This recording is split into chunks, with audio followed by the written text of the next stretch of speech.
right. Welcome, everyone. Long time no see. Yeah, so we are back again. Yeah, Twitch probably is alive because I just got notification that somebody has followed me. Good. No huge expectation about this stream, folks. Yeah, last time we've seen each other, yeah, close to 1 year ago. We were doing system design LeetCode. This time we are going to do just LeetCode. In case you really want to see some system design or whatever, yeah, you might ask some questions, but we are not going to do like full system design thing because this is not the topic of the stream. The topic of the stream is to get back to good form and good state of LeetCode skills and to solve some of them lists exactly how I explained in this article. So yeah, this is integration. I'm advertising my own blog, whatever. So yeah, it's going to be very casual, very chill stream. We are just going to do problems from the lists, specifically from the from top 100 like questions. All right, I guess I can find it. Yeah, so we're gonna do this one. Hey bro, how are you doing? Good, good. What's the music on the background? It's music from my childhood game. Not many of you probably played it, but yeah, this is the soundtrack on the background. We should get some good vibe, right? We should get some good vibe. All right. So yeah, no high expectations. I didn't prepare at all. So I solved probably most of the problems in this study plan last year when I was prepping, and you will see that it doesn't really matter if you solved the problem 1 year ago or no, because you really forget everything, especially after you solve like close to 800 problems. I don't remember probably anything, so it will feel for me as a new problem, and I will try to show you how it should be during the interview as close as possible, as best as I can. Also, of course, I will feel a lot of pressure from you because, I don't know, right now it's 12 people watching me doing that. At the moment, it's a bit stressful already, so it's very good practice, I would say. Let me know if you have problems with the sound or something like that. We're gonna fix them. And yeah, I think we can actually start. It'll be very casual. So it might be the case that I will just not be able to solve something. And this will be maybe very good showcase for you that, yeah, it's not ideal. I'm not the good guy in the competitive programming or something. I don't know a lot of stuff. So it will be a good showcase what you should do in case you're stuck with the problem as well, right? So let me also open my LeetCode doc that I'm always try to keep around. Yeah, I will show briefly. Sorry, yes. So, come on. So yeah, last year while I was prepping, I've been doing this like long document. It's close to 60 pages. So the purpose of this document that you can really fast understand and revise the algo you should use, the structure behind the algorithm or data structure. Let's say this is a segment tree. Yeah, this is advanced topic, for example. And yeah, I keep this like simple structure and code template for myself so that I can quickly go and revise before the interview or something like that. So this is roughly it. I will keep it here as well because maybe I will need to know something. Maybe I will need to, you know, go and recheck something, whatever. Okay, so once more, I'm checking the chat and we go. Hello, how hard was the interview process at Snowflake? It's pretty easy, fairly easy, I would say. Please share the things you could. Thanks for the content. It's incredibly nice to still see really nice people on the internet. Have a nice day. Thank you so much. Thank you so much. Congrats with LC Cup. Yeah, thank you, by the way. Yeah. By the way, last time we streamed, I had like 400 problems probably, and I didn't have enough coins for my LeetCode cap. So now, folks, yeah, I can be a bit, to share a bit, just a bit. Come on, LeetCode, please don't go down. Thank you. Now we have 7.2, 7.3K of the coins, and now I'm fully eligible to wear it every single stream, and I will. Yeah, so the goal now is 16K. We are going in this direction. Anyway, sorry, it was too long. I took too much time from you. So let's start. So our study plan, we're going to do top 100 like questions. As simple as that. I solved all easy, medium, and bunch of hards from there. Of course, I would not recommend you to solve any hard problems, to be honest. However, these hard problems, they're not really hard problems. They're like average hard meat, I would say. Congrats, LC Cap.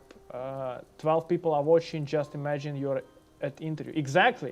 This is actually, if you're preparing for interview, I would really recommend you to start streaming your LeetCode, and you will see like your performance, like it's like completely different. I'm new to DSA. Kindly guide the steps for beginners. The steps are easy. Open the list and solve the problem with me and learn as we go. Okay, so I'm gonna just, how do I quit from that? Yeah, let's top 100 liked. Oh my God, liked. Amazing. We have reset everything, and how we're gonna solve it? I'm gonna go one problem from one topic. So first we're gonna solve all medium and easy. In the end, if we still gonna be streaming, I'm gonna solve also all the hard problems as well. So we're gonna start backtracking, then binary search, then binary tree, and blah, blah, blah, blah, blah. One problem from all the topics, and we're gonna kind of fill it as we go. Okay. Yeah, amazing problem, 17 problem, solved it many times. Yes. Definitely you can see many times. So anyway, letters, combinations of a phone number. So given a string containing digits from 2 to 9 inclusive, return all possible letter combinations that the number could represent. Return the answer in any order, a mapping of digits to letters.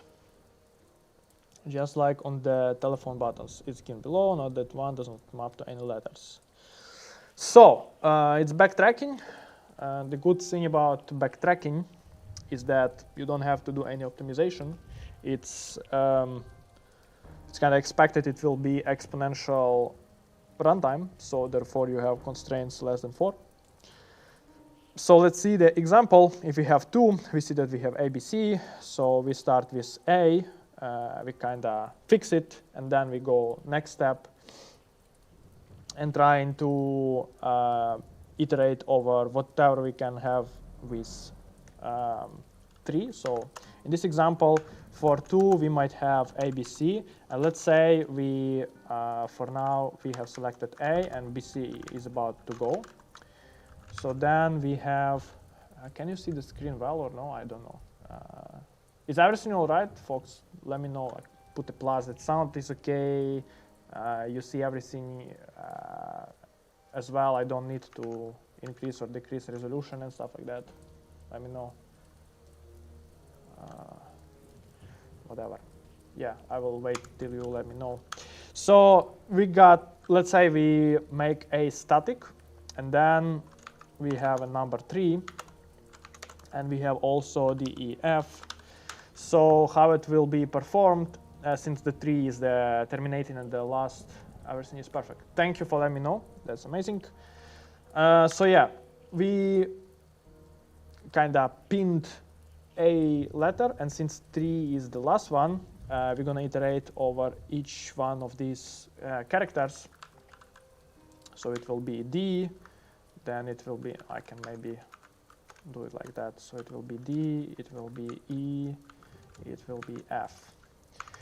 And then we're gonna do next one from our second, from number 2, which is going to be B. and we're going to include exactly the same because these are combinations, right? So, sorry.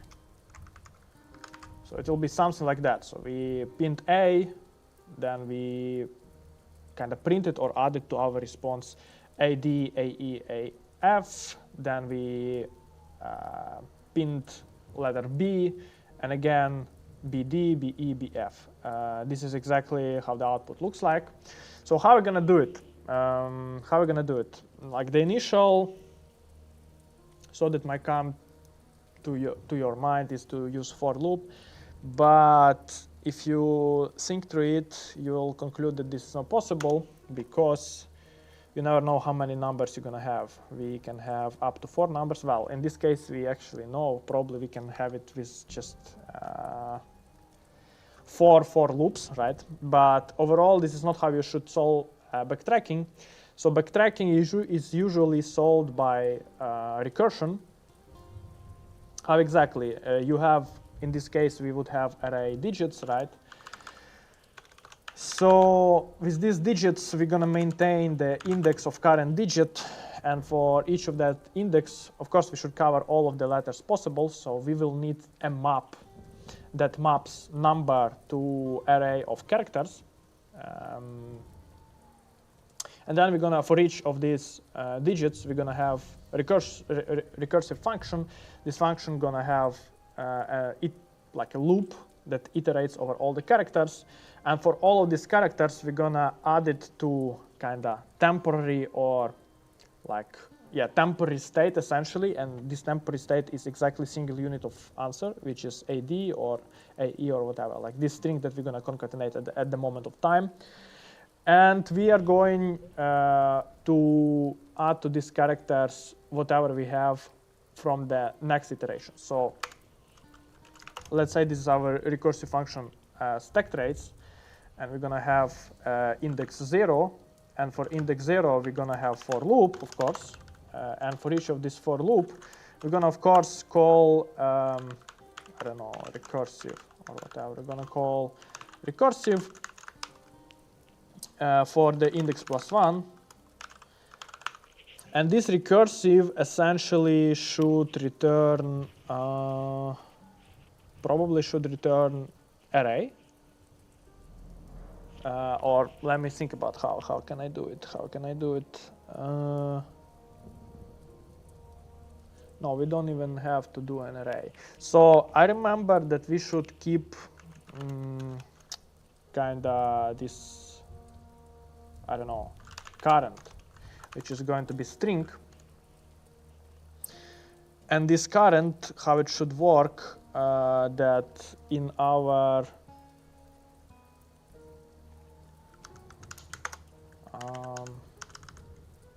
yeah, wait a moment.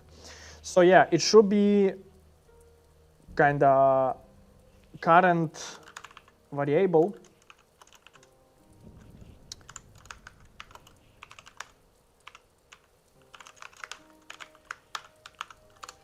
And we should append to this current whatever we have in our for loop. So it will be like character, whatever, and we're gonna have +1 character. Then we call recursive here again with the next index, so that we can append all the next indices. But the trick here, and this is pretty much usual structure for all the backtracking problems, is that you then pop the character that you just added from the end of the array. So this way you are going to maintain the same variable that you are working with, and you're gonna try every single possible combination as you go. And in the end, you're gonna just copy this to a string, or in case of most of the languages, string is immutable in the sense that once you add it to array, it's completely different data in your memory. Yeah, and in the end, well, here in recursive, if index equals length digits, so when we reach the end, we just append it to our answer array, and then it would kind of go back due to this current minus equal character. Now, instead of string, since string and appending, concatenating the string costs you creating new string in most of the languages, I'm going to use array of characters. And in the end, I would just I would just convert this array to string.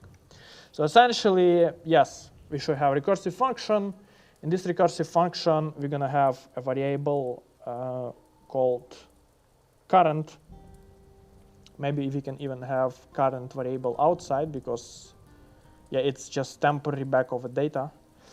And then we're going to have for loop. Inside this for loop, we're going to append character, call recursive function for the next index, and then subtract, or how it's called, like pop the last character. So let's code it. Let's try to implement it. So we're going to have our current, which is just array of characters. We're going to define, the combination function. On top of that, as I mentioned, we need map with the map default. We're going to have map with that maps number to character. However, this is also kind of character, it's not a number. So what we're going to have, this is going to be 2 equal to ABC. Okay, and then let's just do a bit of boilerplate, sorry. So ABC is going to be DEF, this is going to be GHI, JKL, MNO,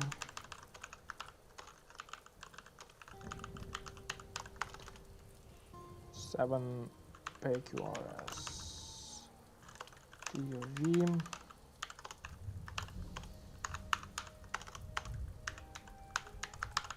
Okay, so now, as I mentioned, we are going to have index here, and since we have digits here up front in the main function, we don't have to pass it anywhere.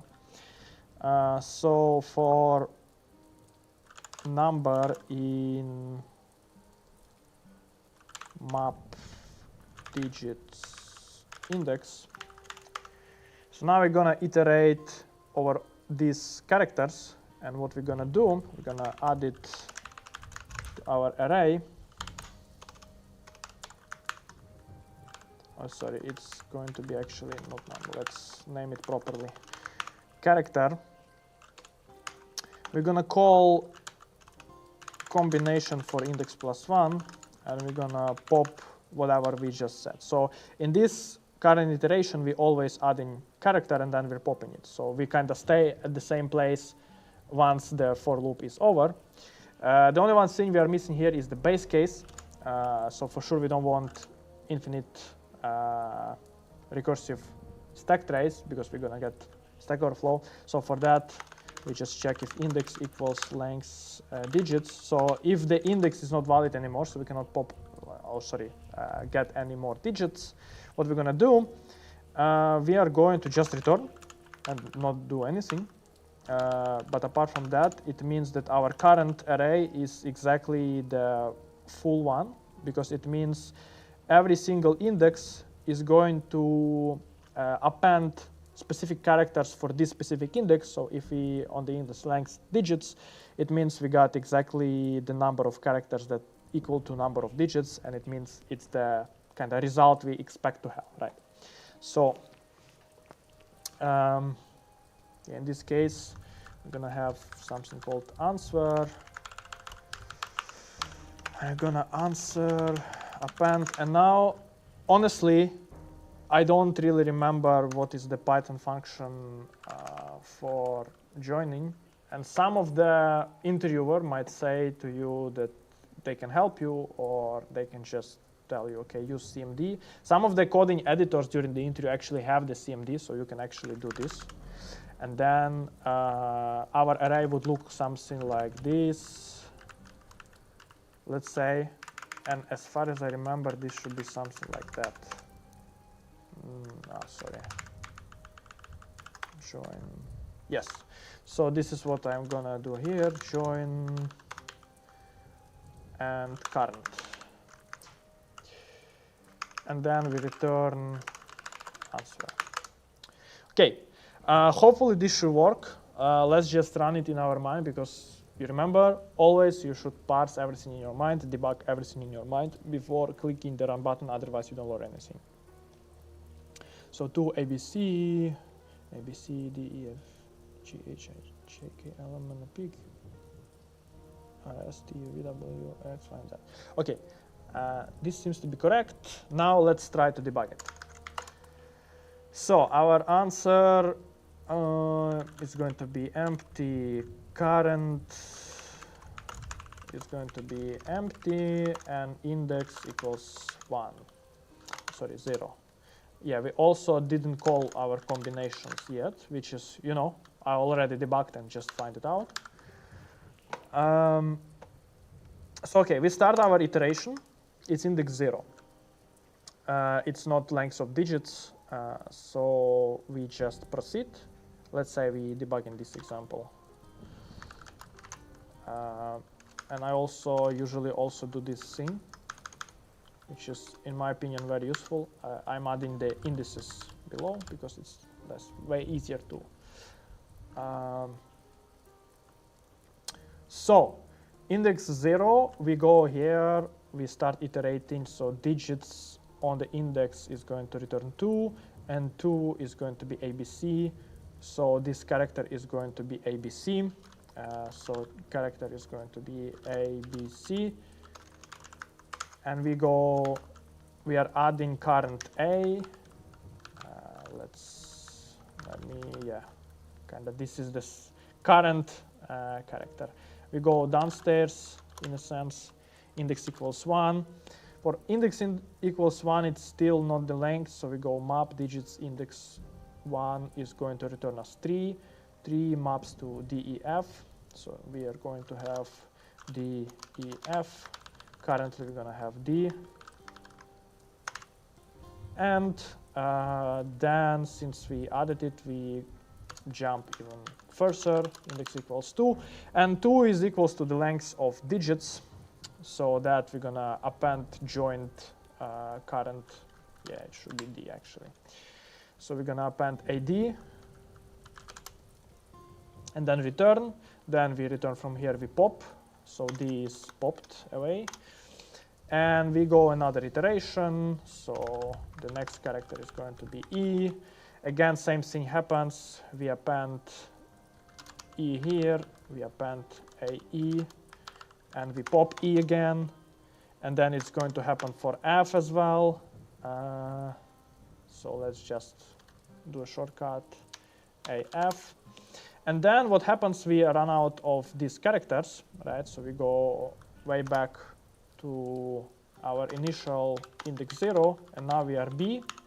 And again, same thing happens, index equals 1, and we again have character equal, equal D, E, F. And exactly the same thing happens, so I think it doesn't really make sense to debug it fully. I just have some sort of confidence it will work. So let's try. Of course. Well, this was typo. However, 200 people are solving that, yeah.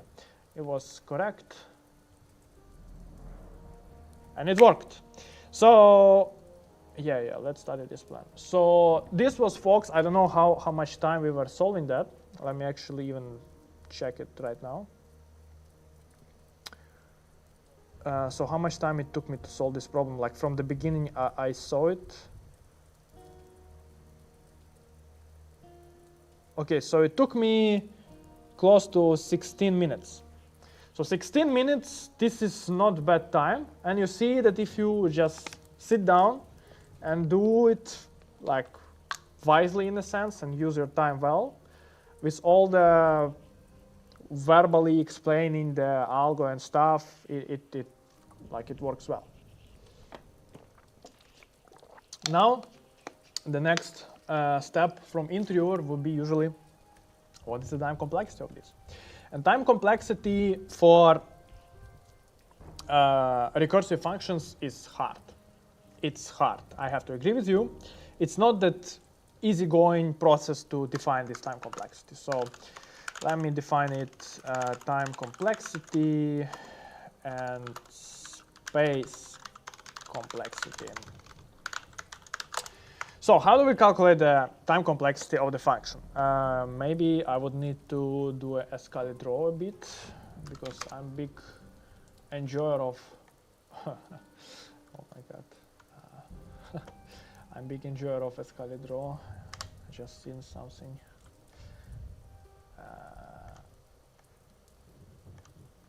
Okay. So let me bring an escalator here. So how do we actually estimate this? Let me put it here. So let's simulate our call stack. This will be extremely useful for us to understand what is the runtime, because for a call stack, your runtime is essentially the number of, and actually, yeah, your runtime is the number of nodes in your call stack tree, in a sense, because call stack in our case is going to be 3, and I will just demonstrate it for you.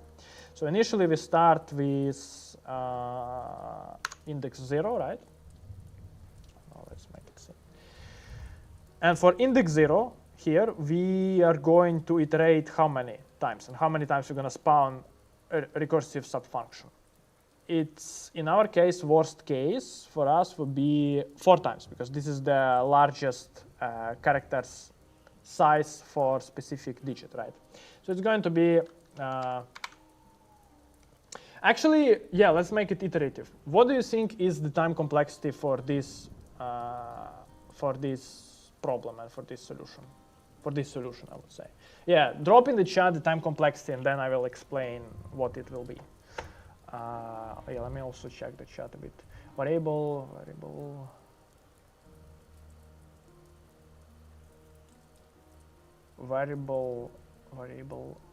Okay. There are some problems with my English. I never said I have good pronunciation, so I'm sorry. I have mix of Slavic and European English, so I'm sorry. You're gonna listen to that. I'm sorry. I can fully switch to the Slavic one, but I think you don't want this actually right now. Hey man, good work. Thank you. Just curious, I think your main language is C#. Exactly right, if I'm not mistaken. Is there a reason you go Python mainly in LeetCode? Yes, because C# is extremely cumbersome. So like implementing this in C# will take you much more time, especially if you start working with arrays and fixed size arrays, like initializing them and all this stuff. It's extremely cumbersome with C#. It's long, it takes time.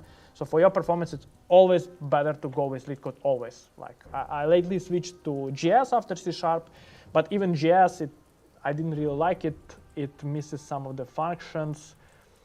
So I and some of the data structures, so I fully switched to Python. Okay, so which chat you are reading? I have a stream chat, so I see both Twitch and YouTube chats, I hope. So I see both, yeah. So yeah, just drop the runtime. All of what? Like, will it be all when? Let me know. Is it all when or it's not? Like, just let's sort this thing out at least. So okay, let's say this is our 0 index. We go from 0 index, and this 0 index is going to spawn what exactly for us? So it's going to spawn 4 sub-recursive functions at least, or sorry, at most. And let's say we're gonna go big O notation, so it's worst case, so we prefer to have the worst case. So we have 4 of them, and then every single one of them is exactly the same recursion, and this is exactly the same function that is going to call sub-functions here as well. So every single one of them, in worst case, can spawn 4 more, which is kinda a lot, I would say, for typical complexity. And this is exactly the explanation we have so relaxed constraints in our problem. So let me do it that way a bit. So yeah, I think you got the idea. Like, let's assume we have 3 here, so it fits the picture.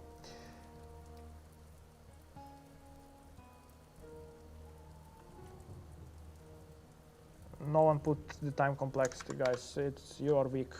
You are weak. You should have at least tried. I'm joking. So what is the time complexity in this case? So this is our call stack, right? Well, it's almost right. But we should have had here these indices. The node itself is parameter in combination function. So in this case, if we count how many like nodes itself we have here, so we have 1 here, we in worst case can have 4 here. Every single one of them is going to have 4 as well. So every single level, so if we call this 1 level, 2nd level, 3rd level, every single level we kind of multiply the number of nodes by 4 always. So initially we have number 4. I mean, this should be also the one, right? So number 4, then for every single 4 of them, we do times 4 as well. So next level is 16, essentially, it should be.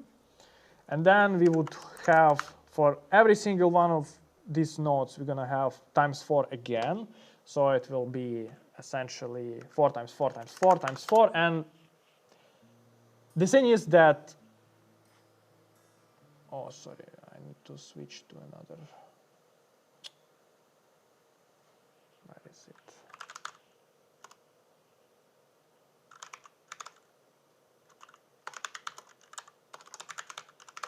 We are streaming close to 1 hour, probably.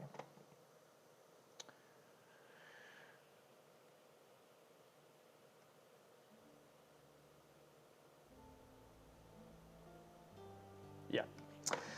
So, if you try to come up with the formula for this scene, it will be exactly power of stuff. So if we have, let's say in this case, 1, or this can be just tolerated 1, 2, 3, 4, and then 16 here. So essentially it will be 4 to the power of n. Yes. So every single index spawns 4 subfunctions. So it means every single time we do times 4, so it's exponential one. I think it makes sense. I hope it makes sense. So big O notation in this case, what the hell is this? Big O notation is going to be 4 to the power of n. So here we would say 4 to the power of n, which is exponential and pretty bad since it's 4. The thing is with combinations, it's a nice problem to have because you don't have to optimize. It's not possible to optimize. You have to traverse every single one of them to have the answer. I'm sorry. So the space complexity, and what will be the space complexity? This is interesting. So it's 4 to the power of n, right? Yes, yes, exactly, exactly. Timur, yeah, you are exactly right. So what about the space complexity? Space complexity would be a bit different. One thing you should remember, every single recursive call counts as a space complexity. So it means how many recursive calls we might have at most. It will be the number of the input, so length of the digits. Why? Because this is our recursive call, and it's stored in the stack inside your operating system. We go here.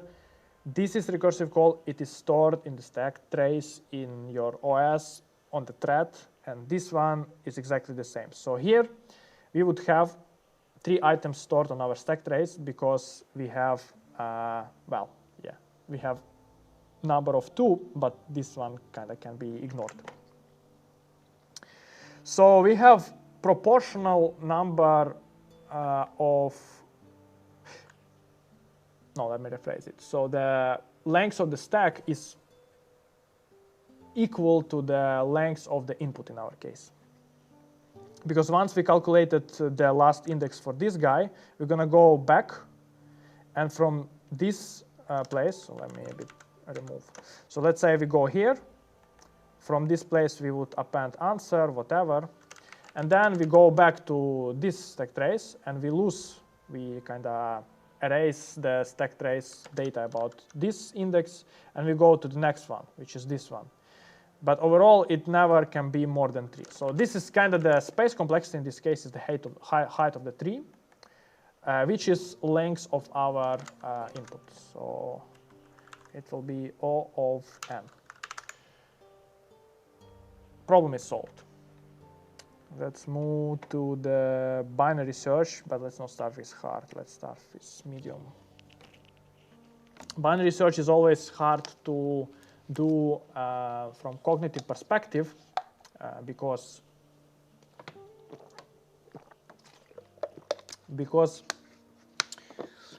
I always tend to miss this exactly edge case, like what should I return, lower or higher. So it will be fun one. Search in rotated sorted array. Okay, so there is an integer array nums sorted in ascending order with distinct values. Okay, so values are unique, that's right. Prior to being passed to a function, nums is possibly left rotated. Left rotated. Okay. Such that resulting array is num blah blah blah blah blah blah. Okay. For example, rotated by 3. So left, how is?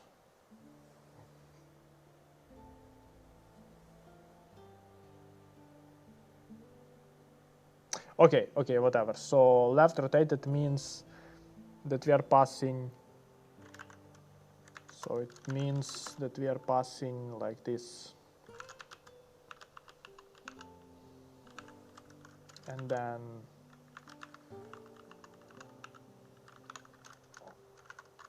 zero, 1, and so on. Is it correct? No.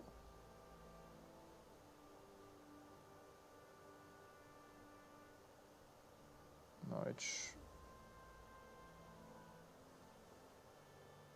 Wait a moment. 0, 1, 2, 3, 4, 5, 6, 7. And then let's say we do this.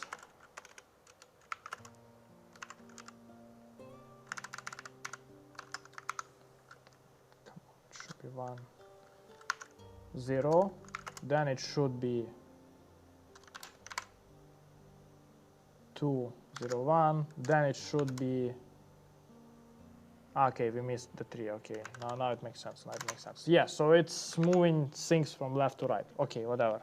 Given array, after possible rotation, return the index of target if it's in nums, or -1 if it's not in nums. Okay, this is a nice one. It's a bit complicated. I remember I was struggling with it a bit, but whatever. So essentially, if it wouldn't be rotated, you can just apply binary search and solve it in log of n. But since it is rotated, it's kind of a bit hard to do a binary search, because you might have cases that, like on the left side, you have bigger number than on your right side due to rotation. For example, in this case, this is exactly the case of such situation, that your left index or pointer, whatever, will be bigger than the right one. And classical binary search expects these two to be like left should be smaller than right, mid should be bigger than left, and smaller than right, or equal in case of duplicate. So how do we solve this one? Let's consider a bunch of the examples. Let's start with this one. So we still have to use binary search. Essentially, this is a requirement from the description. How we can do that? So we should apply some heuristics, or I don't know, some clever approach how we can realize which side we should go. Because binary search is essentially about deciding. Once you have your left pointer, somewhere here you have right, mid, and right. Binary search is essentially about deciding, like, is your target on the left part or on the right part? This is all about the binary search. This is what binary search needs to do usually. Based on your midpoint, left point, and right point, you have to decide you should go to the right or to the left. That's it. How we can decide this with the rotated array? So I would say there is a way how to do that.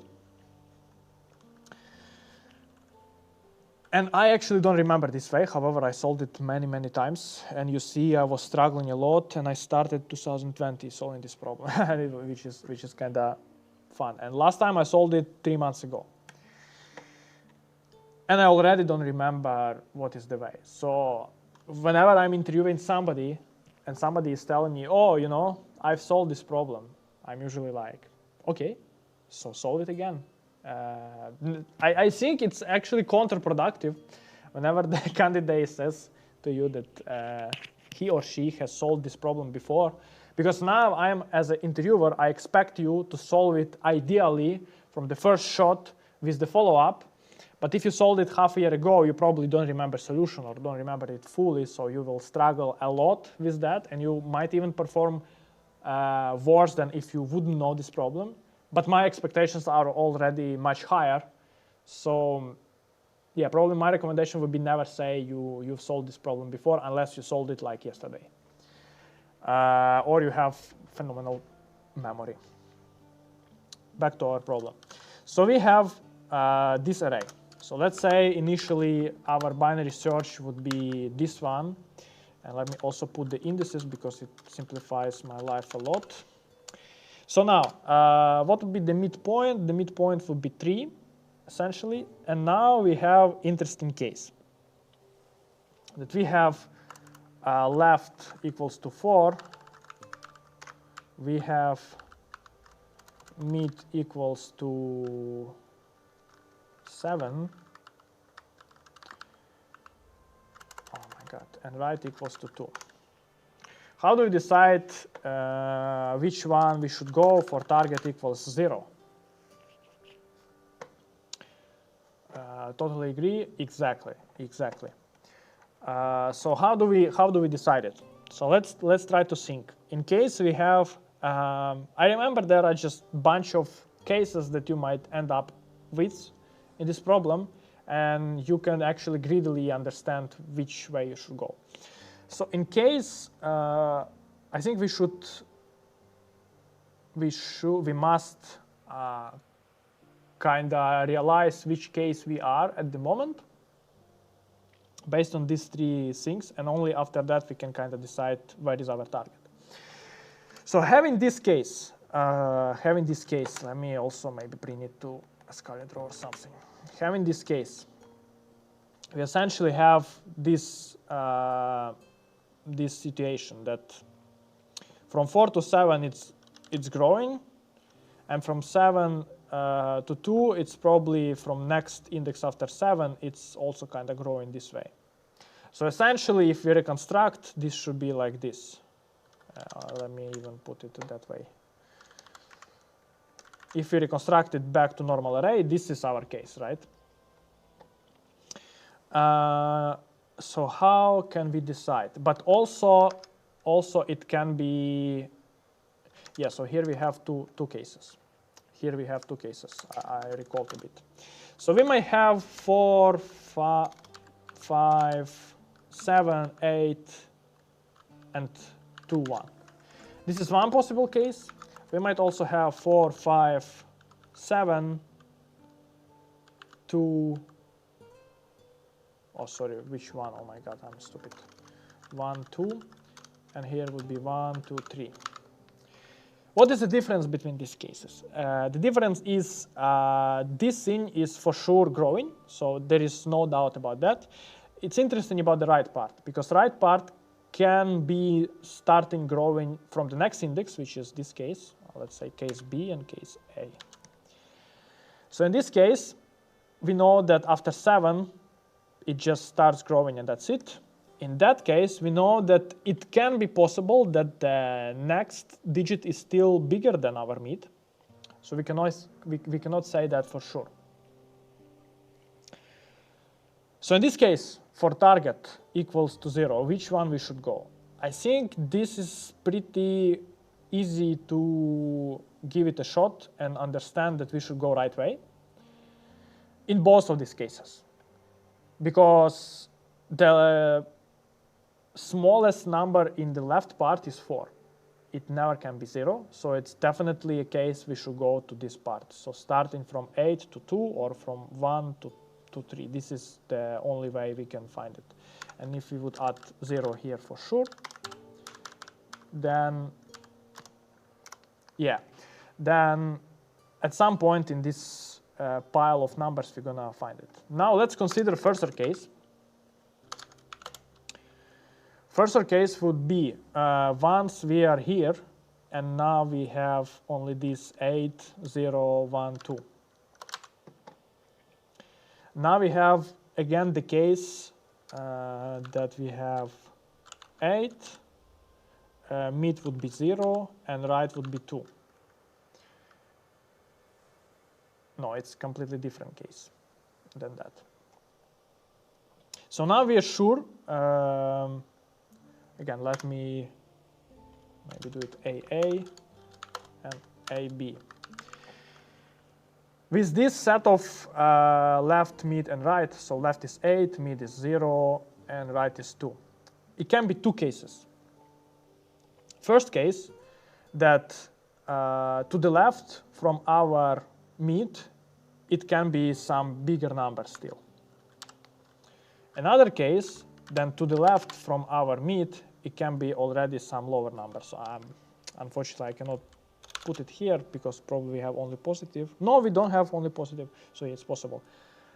So another case that it can be this situation, that we have smaller number than that. We never can be sure. So in this case, when we have left equals 8, mid equals some smaller number, and right equals 2, we can be sure only about right part, but we are not sure about the left part. Same happens here. Left equals 8. Yeah, essentially it will be the same.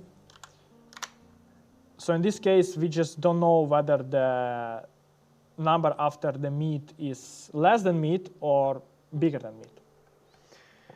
Anyway, for our specific case, this is just for you to know. So we understand the complexity of the problem, that at some point of time, we can be sure with these inconsistent pointers, we can be sure only about one part of the array for binary search.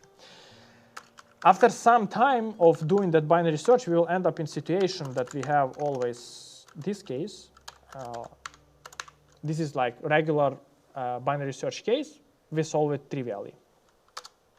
Another case is this one, which is left less than, we don't have equal actually because numbers are distinct, less than or mid, but mid is bigger than right. And also we have this case, which is left bigger than mid, and mid is smaller than right. So these are kind of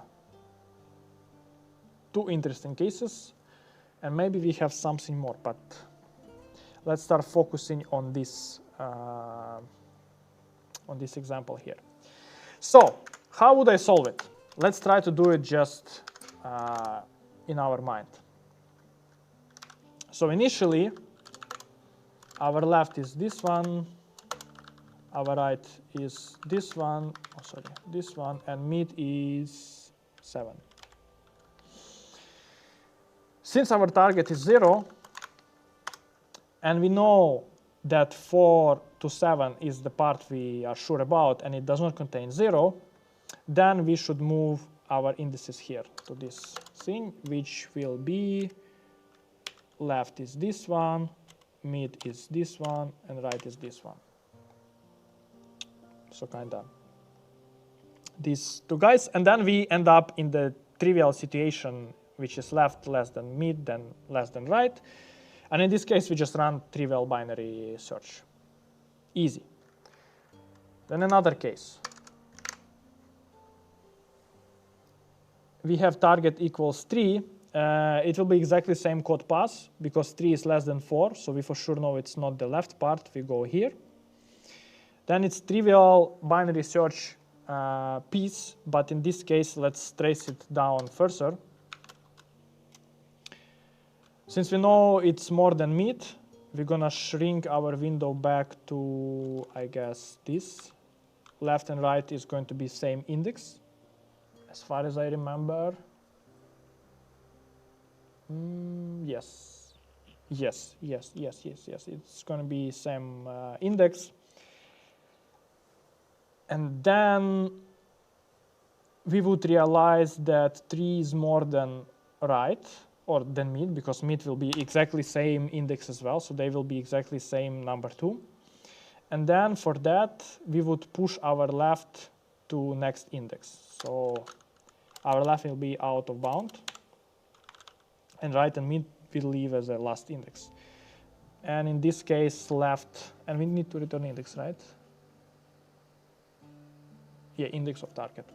So this is going to be left is out of index. That's fine. And let me trace down so I empirically know what we would return here. In this case, since target is less than mid, we would go here with left and right and mid as well. And mid will be equal to what we need to do, so we can trivially just return it, right? If it's same index. Okay, so let me write the algo. So the algo would be, hate these binary search problems. I thought the algorithm is easy, but problems is not. Yes. You always, every single time I'm solving binary search problem, I always end up in this like highly cognitively intensive thing that I'm calculating, like which indices we should go and stuff. So okay. The algo would be, we start with typical binary search. Then we would identify one of these cases, and depending on this case and target, we would realize which path we would choose up until we have a typical binary search case. I think we would continue up until we have indices which is less than or equal to, yeah. So until left and right is, so we would continue with this criteria, left should be less than or equal right. Once left is in this case that it's out of bound and right is on the left side, we stop. We know we didn't find anything. Yep, so let me write it. So left is going to be 0, right is going to be length nums -1. Left, okay. There are two types of binary search problems with two criteria. One is this one, another is this one. I don't really remember and know which one would fit us here better. It's a bit hard.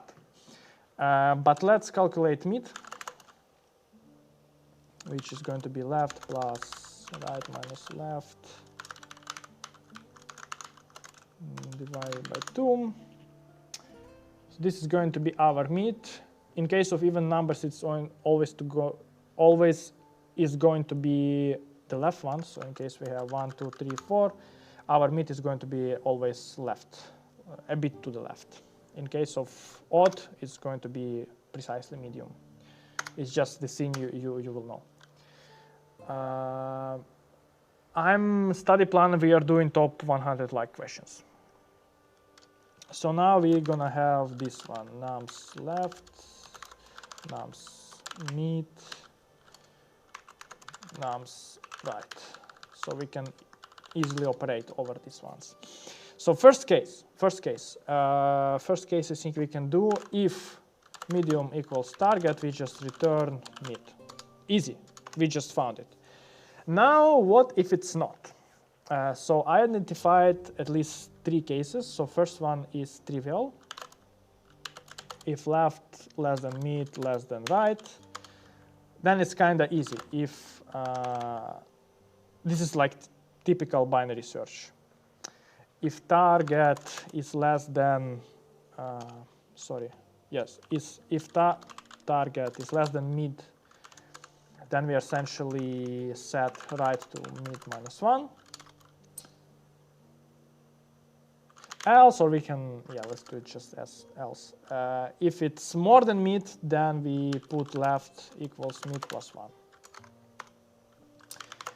Next one. I don't want to interrupt, but I have seen that you attended few contests and managed to get big offers also. Is there any specific reason why you're not attending? Why am I not attending what? Contests in LeetCode? I don't see a real reason. Like, it doesn't give you coins. A lot of times problems are not really pattern based. So usually it's mostly a waste of time, I don't know. So another case. So in our example, another case would be this one. Left. Yes.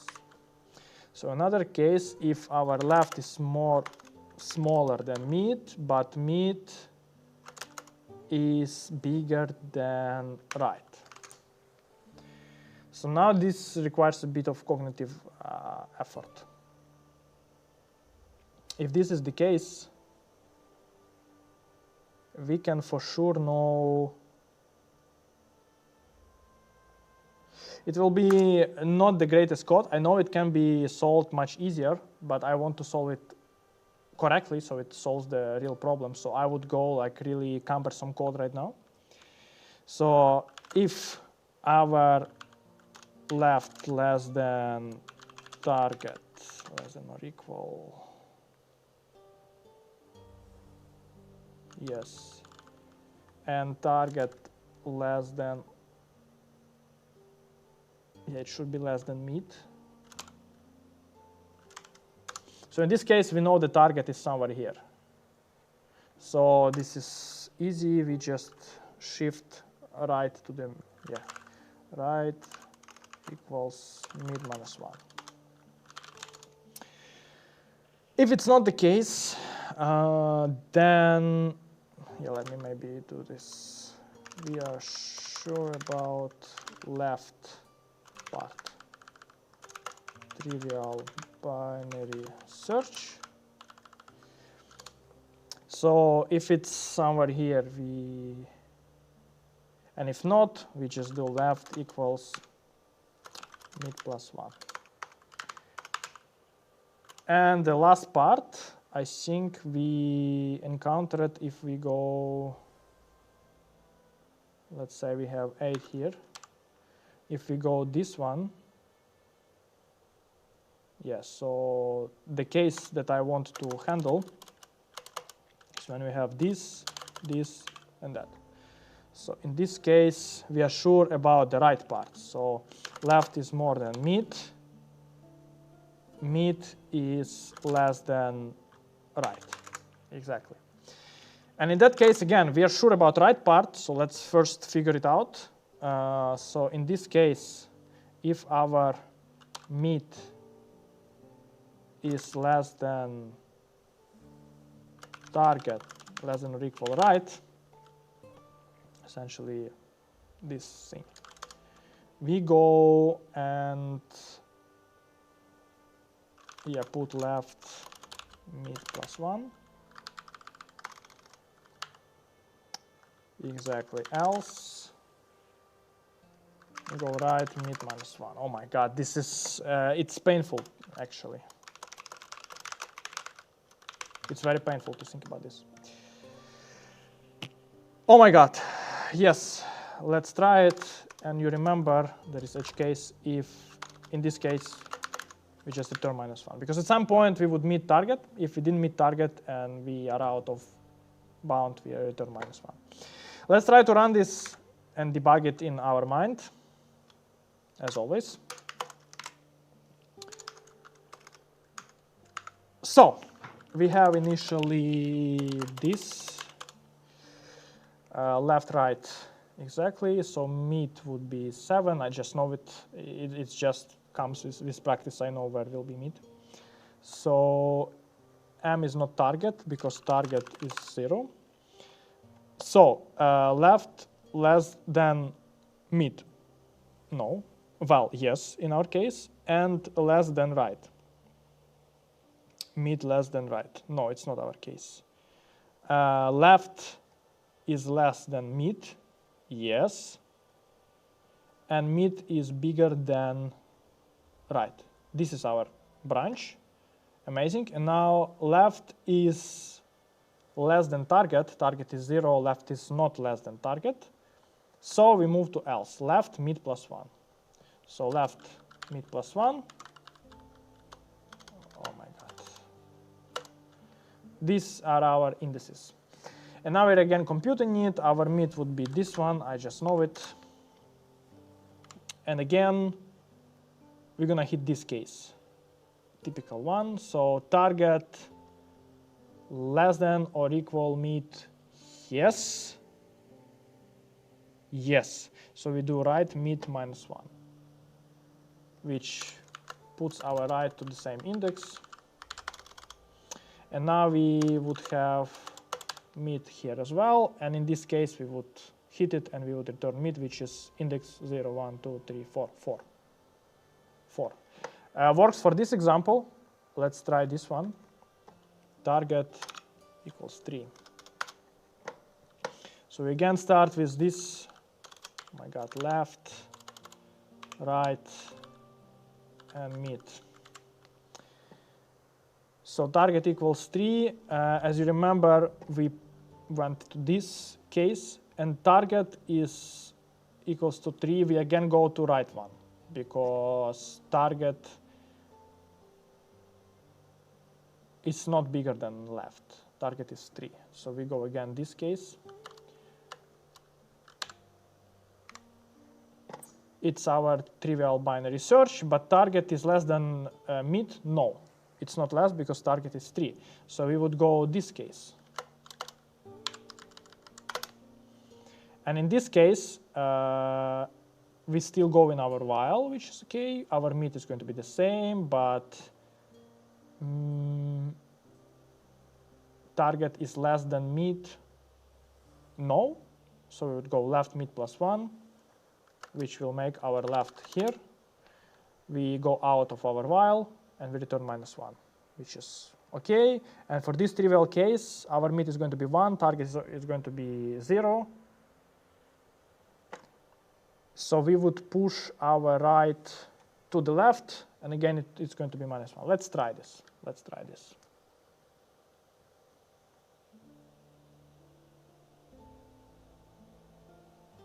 All right. We don't update something, or we have some branch that does not fall in our ifs. Always happens with the binary search. What can I say? This is, you see, not good enough debugging skills. So I missed somehow the infinite loop. Probably we don't update left somewhere. I assume my gut feeling that there is some case that does not fall in any of these. It just does not fall in any of these. So mid right, that's correct. Target mid. First I want to check we use value variables instead of pointers.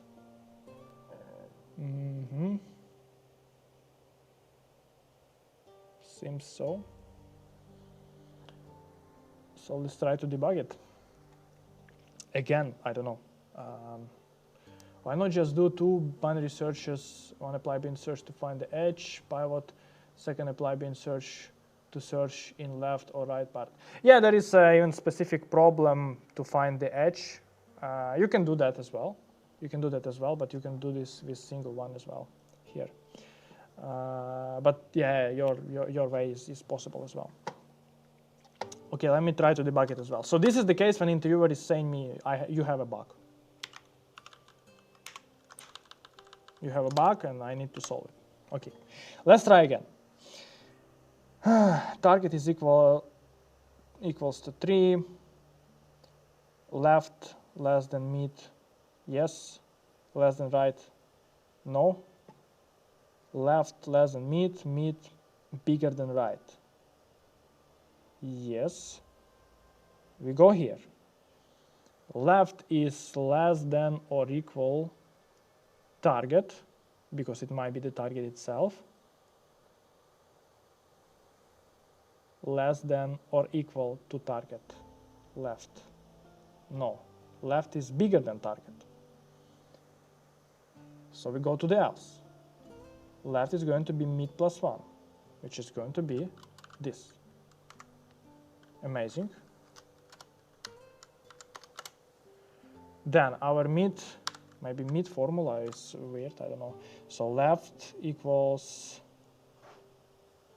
so we're adding left to the right minus left divided by 2. No, it seems correct. Okay, again, left less than mid less than right, yes. And our target is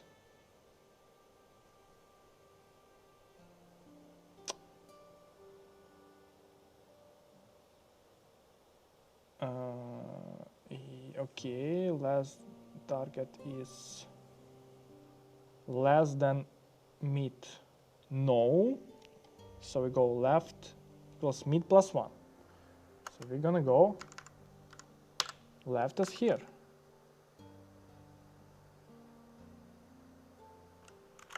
If I'm not mistaken. And then target should be 3, which is, it's still that, it's not our, oh my god, yeah, it's stupid. Yes, that was the bug, Let's try, I don't know. I pray this will work.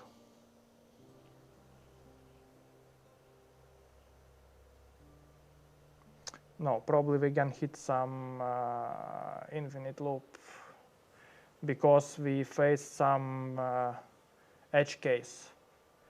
Yes, edge case. So in this case, okay, I see. I see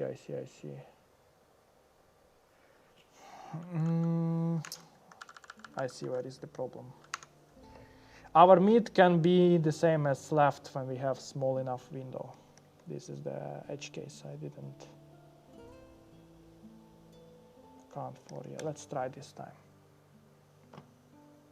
Yeah, let's go. Good. Yeah, as you can see, 2 bugs. We have found it correctly. It's not ideal performance. Actually, first thing, the reflection. I should have caught this case before, and I didn't. This is my debugging skill problem, because once you click this button, all of this should be green. It doesn't matter, like, it should be green. And submit, it, yeah, showed out some edge cases. Well, I think it's okay. If after submit button you found some edge case on your, or some of the tests that you didn't see, it's kind of okay, because you cannot like design all the possible tests in your mind, since you cannot do it automatically. You should run everything in mind. You won't have enough time. Good. So it's 4:37. Let's solve binary tree. Yeah, let's do this one. I think I would be out of time with the previous problem, so binary search we should actually remind ourselves. Binary tree in order traversal. So as far as I remember, there is pre-order, in order, and post order, and it's only about where you put kind of visit piece of code. Gain a root of tree, return the in order traversal of its nodes values. Okay, I just know that it should be recursive. I mean, it can be iterative. And iterative would be quite easy in order. and will be extremely complicated in post order. But let's do just trivial iteratively. Okay, let's try to do first of all trivial recursive solution. So in this case, what is the in-order traversal that you go all the way down to the left, and once you cannot go anywhere to the left, you visit the node, which means you add it to answer, and then so in this case, yeah, let me maybe draw a bit. Yeah, I can do and use extremely amazing and much like 3 times better snipping tool in Windows than it is in Mac, because it actually lets you write and it doesn't have bugs with that. So in order traversal in this case, we would start with 1, we would go to 2 to 4, because these are the left node. Then we would click 4. So 4 is going to be our first element, which it is. We go back here. We don't have anything left. We click this element, which is going to be 2. Then we go all the way to the left again. It will be third element, 6. Then fourth element. And since this is also the last one, is going to be fifth element. And then the same way here, it's going to be 3 here, I guess. Yes. So it's going to be 6. Then it's going to be, yes, it should go to the leftmost one, 7, and the last one is going to be this one. And how we're going to do it? We're going to use recursive functions. So we always would go first our recursive call will be to the node left. Then we're going to add it to answer, which is a global variable. Then we're going to traverse everything to the right. So essentially, it will be something like that. Traverse node if not node. So if we got none, we just don't do anything. This is our base case. And now we traverse into the node left. Then we are appending value. Then we traversing node right.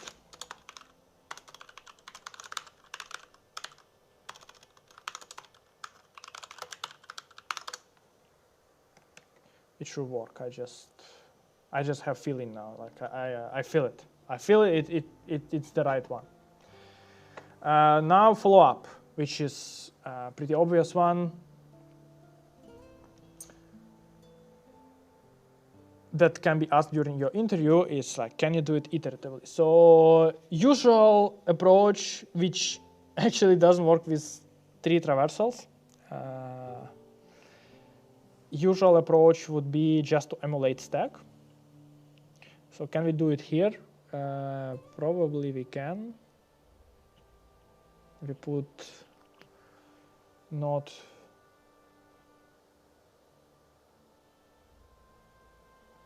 Yeah, we can try to emulate stack. But how we can do it in the right way?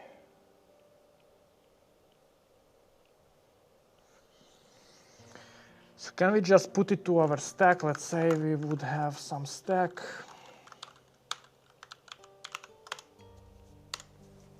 We'll have some stack, let's say. I'm just now thinking about it.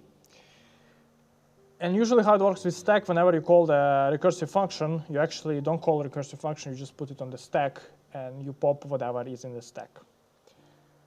So I remember it was somewhat complicated. What if we start with that? So initially we have, let's try this example. Initially we have 1. Then we go and pop 1, but we cannot pop 1, right? 1, it's going to be answered a bit later, so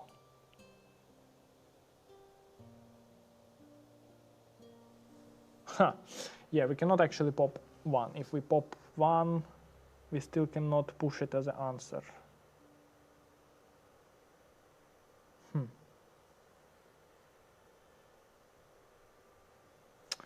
That's an interesting one.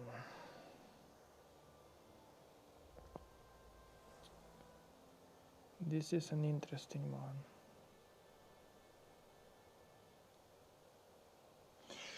Maybe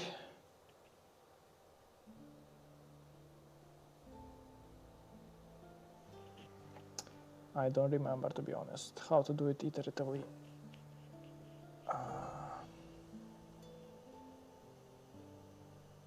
Can we maybe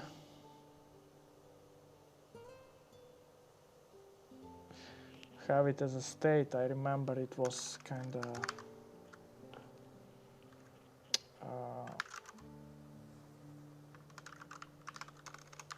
can we add that we have two types of nodes in this inside the state, which is like exploring the node and actually ready to go in a sense?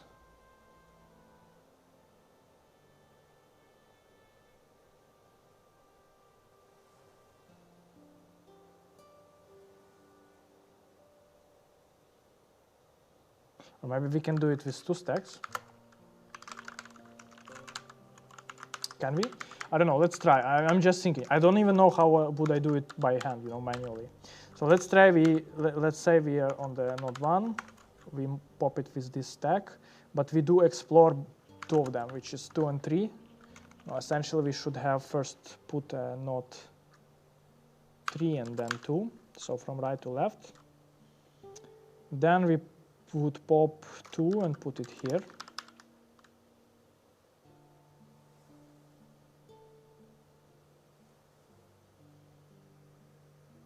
And then with node 2, we would explore 5 and 4. We would pop 4 and realize that 4 should be the first one. Or how do we do that?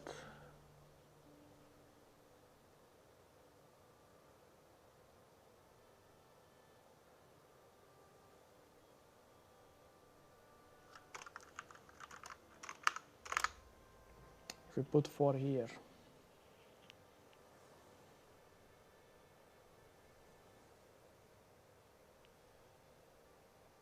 No, it's some nonsense. Because then we would put 5, go to 6. No, it is some nonsense. I don't even know how to do it iteratively, to be honest. I don't even know how to do it iteratively. We need a hint. We probably need a hint, because I really don't remember how to do this via iteration.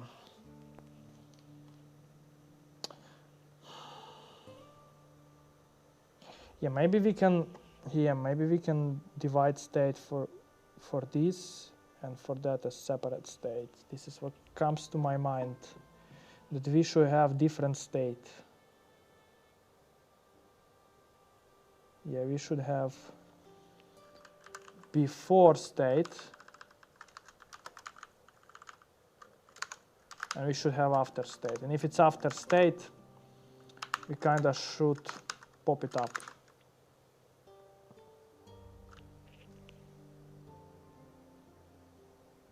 So let's say we started with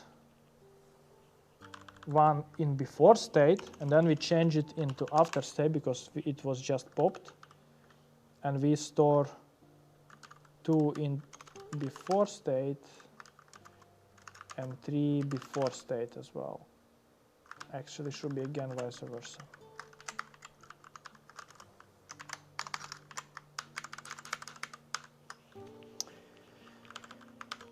All right, and then we would pop 2 as before and change into after. Yes. And push 5 before and 4 before.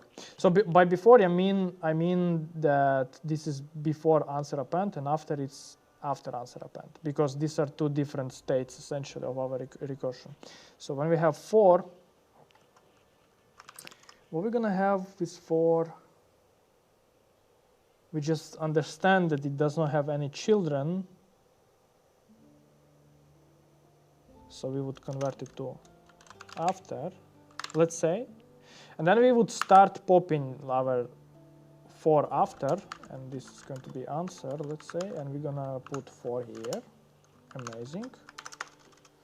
Then it's 5 before. We put, oh my god, we put before as after, and of course we still explore 7 and 6. So 7 before, 6 before.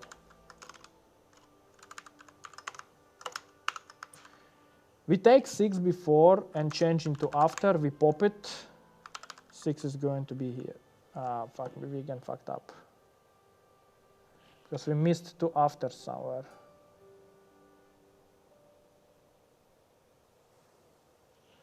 Wait a moment.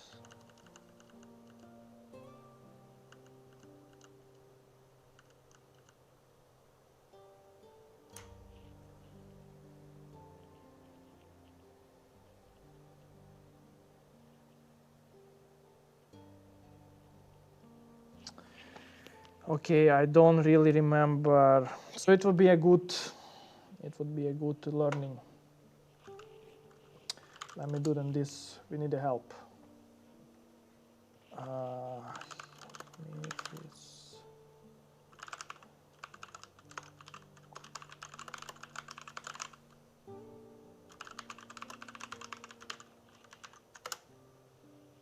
So this is how I usually do it.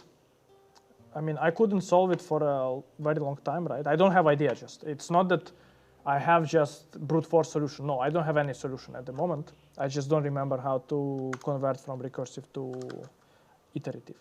So we need to ask a hint. Remember every node pass on down left, so we can come back and this after the left, so 3 mental model.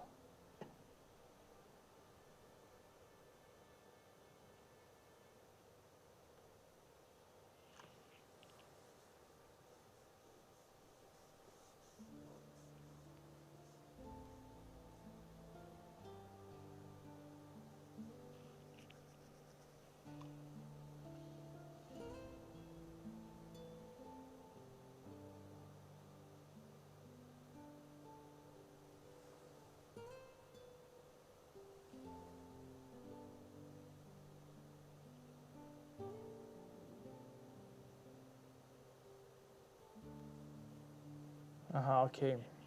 Yes, how about go along left branch and put all items to stack? Yes, probably this is what we should do.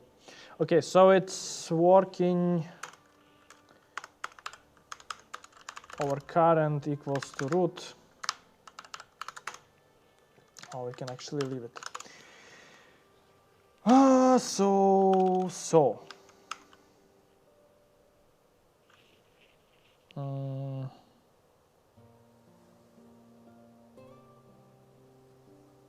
We go leftmost and we push everything here.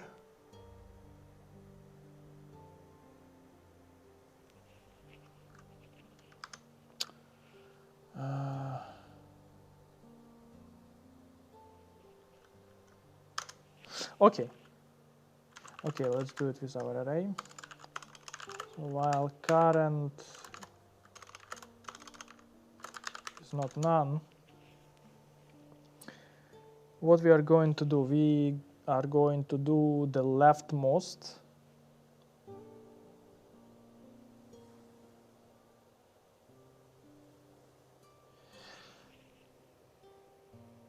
We are going to go leftmost, and then once we reach that we cannot go left,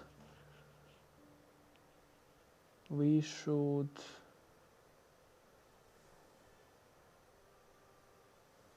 so we go as left as possible. Once we cannot go left anymore, we append it to answer, and then what? Okay. So we go to the left as much as possible. Meanwhile, appending everything. So array append current, and then if current left, or rather we can do this. if not current left, then we append it to answer and put current as array pop.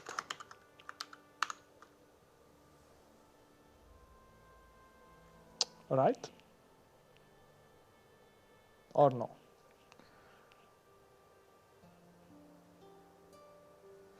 No, it won't work.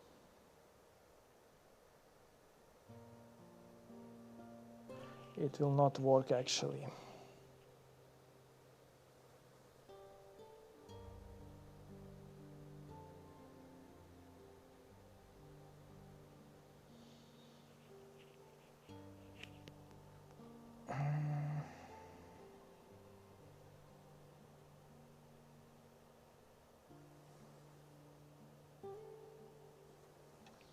No. Then it should be like that. We should keep adding. We should keep adding up until current is null. And if current is null, we should pop and try to go right. To set current as right.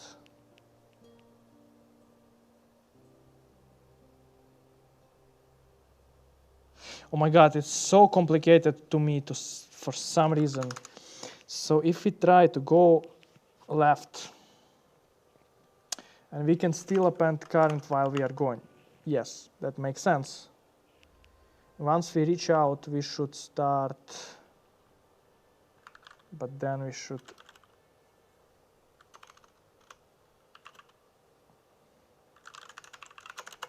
maybe this way.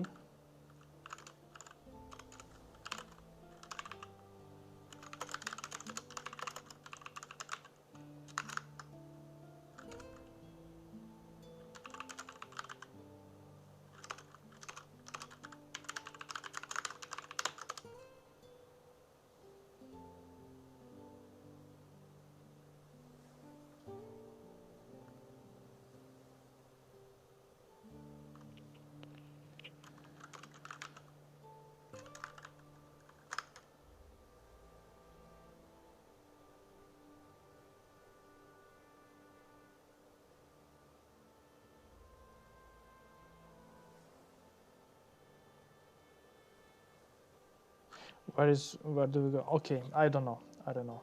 I just don't know.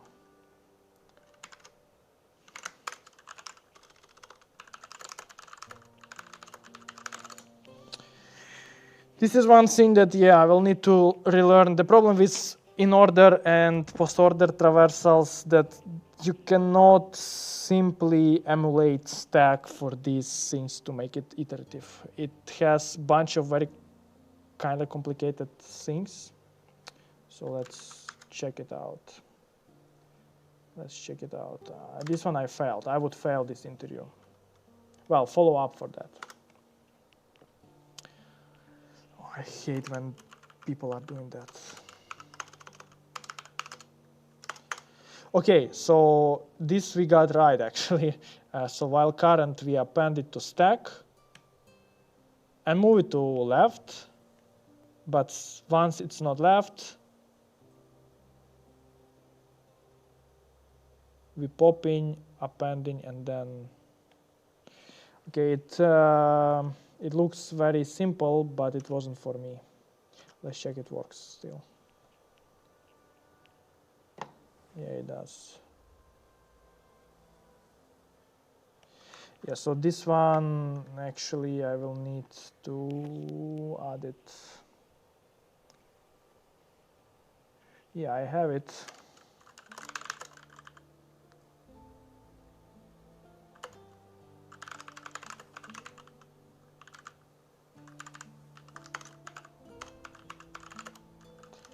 All right, good to know. I mean, this happens. Let's go next topic, longest palindromic substring. Okay, now it's DP. DP should be a bit easier than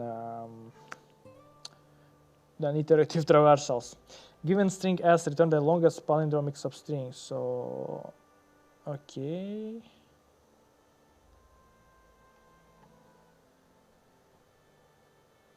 Well, acceptance rate is pretty low, so it is essentially a hard problem. Well, to some extent. How do you know that string is palindromic, and how do we easily check this? How do we easily check this? Oh, sorry, actually in this case I do remember the solution. I just got it. It's not a typical dynamic programming solution. It can be solved sort of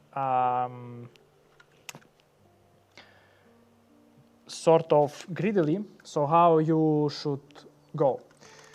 So palindromic strings, they might be either sort of even or odd. In which sense? You might have this one. So your meat of your palindrome is actually 2 characters, and you might have this one. So you just try every possible single character and try to build up to the left and to the right the biggest palindromic string. So what do I mean by that? You try every single character from here, and while you can go by boundary of the string, what you are doing, let's say you picked this A, and then you extend it. So you extend your left pointer to B and right pointer to B. And then actually left pointer is out of bound, but let's say it still has some C and D. So we kind of extend one step at a time to the longest string. Then we kind of try every single possible pair of characters. So in this case, we would try AB, and we would straight away realize this isn't palindrome. But let's say for this case, if we try BB as the 2 characters, we would understand this is palindrome. We will try to extend one index to the right and to the left at the same time. We will see that D and C are not equal, and we would stop proceeding with that. So essentially the solution should be we are traversing through all the characters. For one character inside this, we are trying to extend as much as possible, checking the boundaries and checking that the extended 2 characters are the same. Meanwhile, recording the maximum answer. And next for loop, we are going to do the same, but for 2 characters. So essentially, a trivial case for palindrome is going to be at least 1, right? So you can say this is the palindrome by default. And we can try a single character for character in string. So what we are going to do, left equals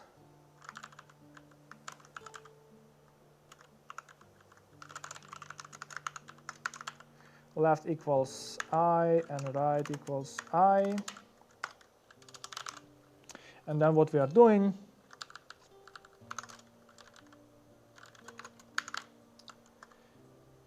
while left is more than or equal 0 and right is less than length s, and string L equals string right, we are doing L minus 1, right plus equals 1, and if right minus L plus 1, I guess, right? Let's try this out. So if, let's say, 0, 1, 2, 3, 3 minus 1 equals 2, but actual length is 3, yes. So this is the thing. If it's less than maximum answer, then maximum answer we are going to have is L minus 1 plus, sorry, minus L plus 1. And answer itself is going to be S from left to right plus 1. Good. This is for single character, and then we just copy paste for 2 characters. 2 characters.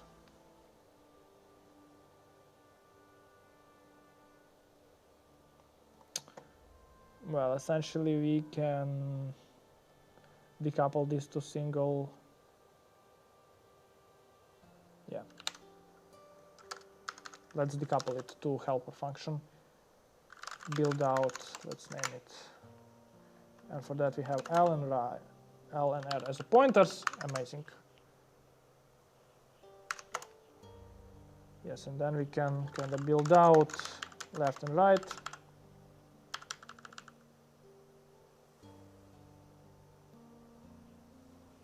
Yep, and then we can have to do exactly the same here.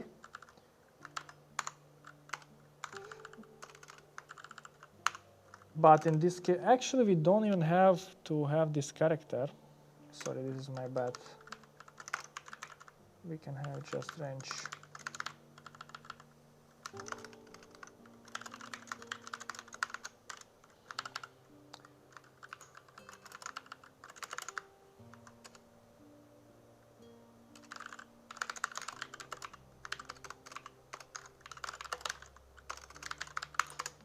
This should be kind of the solution. Let's check.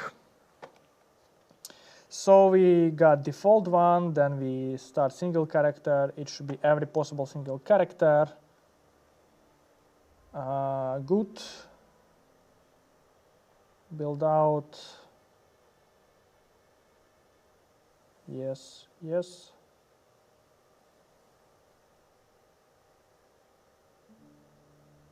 I don't know, to me it seems like it should work. I don't even want to debug because it just feels like it will work. Okay.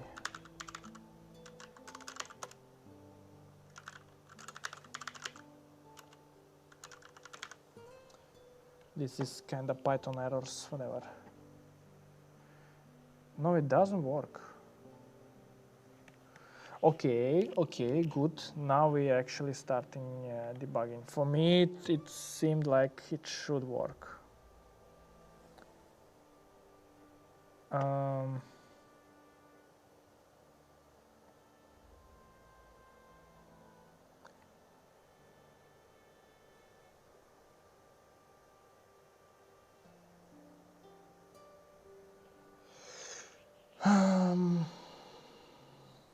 So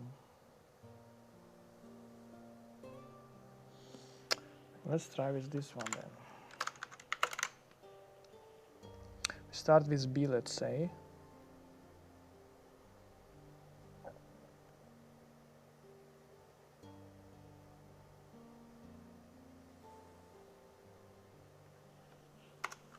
Of course.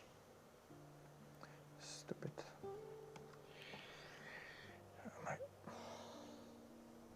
Why?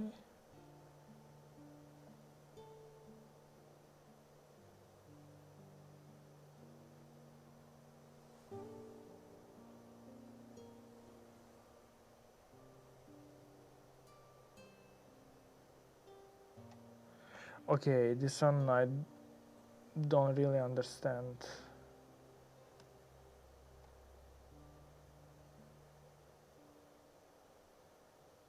Oh my god.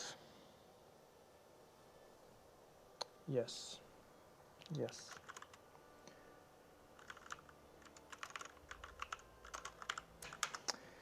Because we have extended the or other way around, what we can do, instead of doing that, we can extend it later, like here. Yeah, now it should.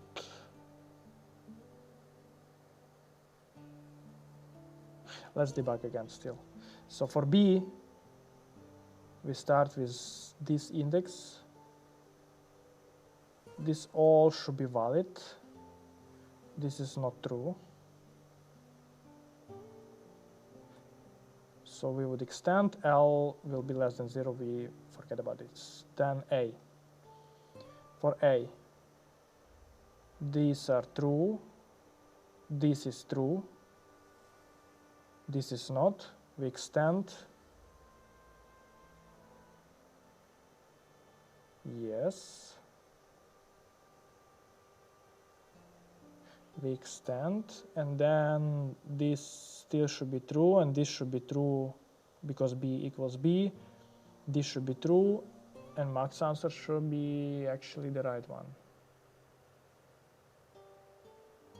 Then we would run out of this again.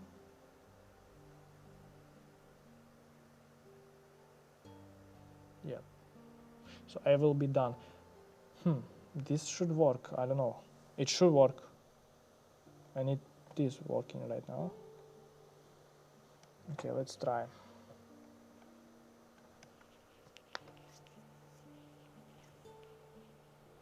Yep, solved.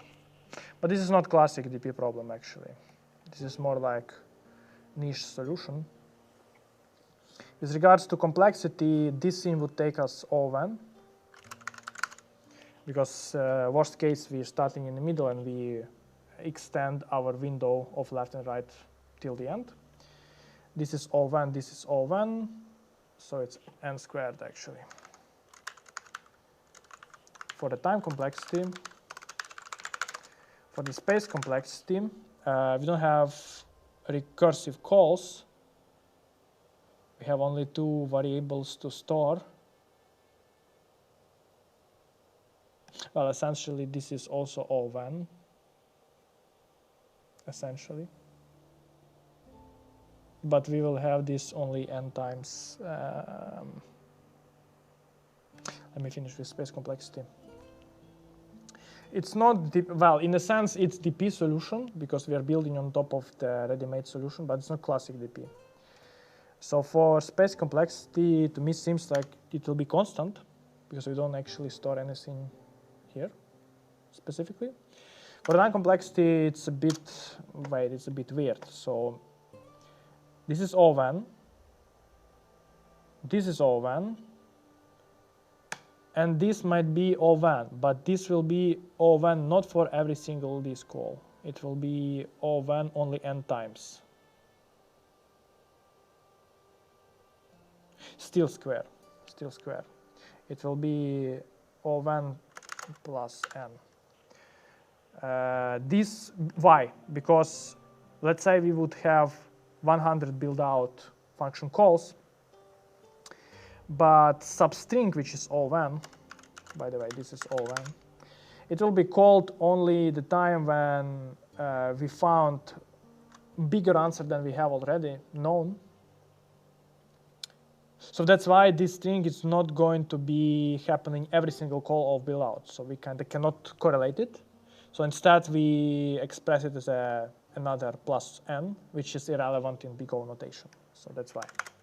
That's why it's still squared. It's not to the power of 3. Cool. Then next topic, graph. I love graphs. So, number of islands. Given m times n to d binary grid, which represents a map of 1 land and 0 water, return the number of islands. And this sounds like union find.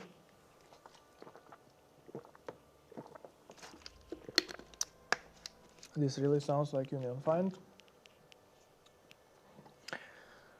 Number of islands. Number of islands. Let me think about it.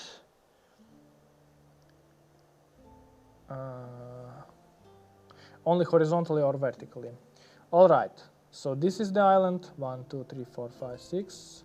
And this is the island. So 2 islands. 1 island. Okay, it is connected. So how do we know, like this is disjoint set, right? From the graph theory, this is disjoint set. So we might have different graphs that are not connected and we need to count number of them. Essentially, to me, it feels like you can solve it with union find and just find the number of unique parents. This can be good exercise for union find. Actually, union find is widely used, so you should know it. Can we solve it using simple DFS? I think we can. So we can traverse every single one of them. We can keep the visited set as a memory, so because we always need to remember which one we already visited. So let's say we start. So we will traverse every single cell here, every single one. And for every single one, we will try to explore the island completely. So if this guy is attached to bigger island, it is attached in this case, then our DFS would explore everything up until we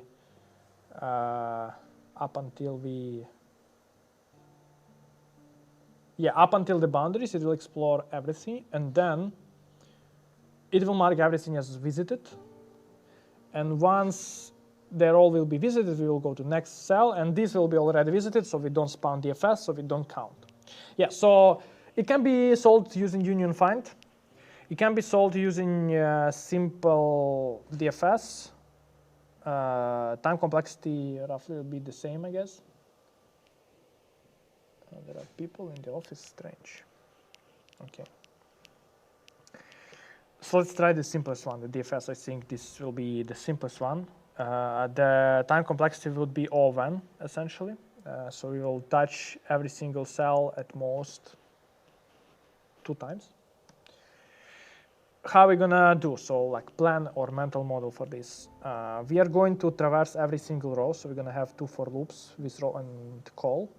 We're gonna have recursive DFS and visited set. DFS would go 4 directions and try to explore.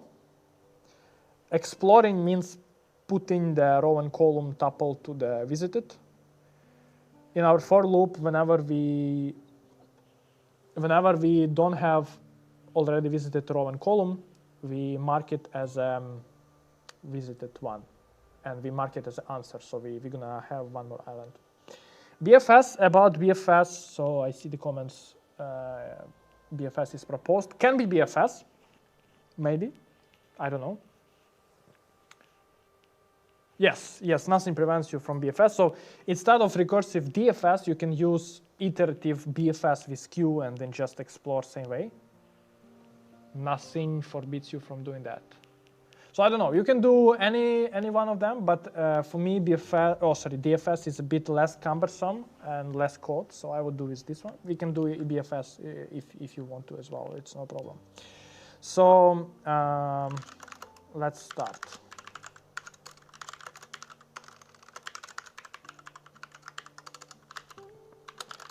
So as I said, we're gonna iterate over rows and columns.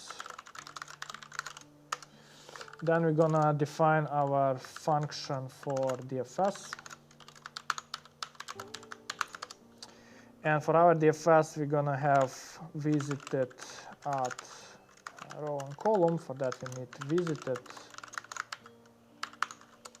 And then we're gonna have new row, new column in, and this should be the following. Okay.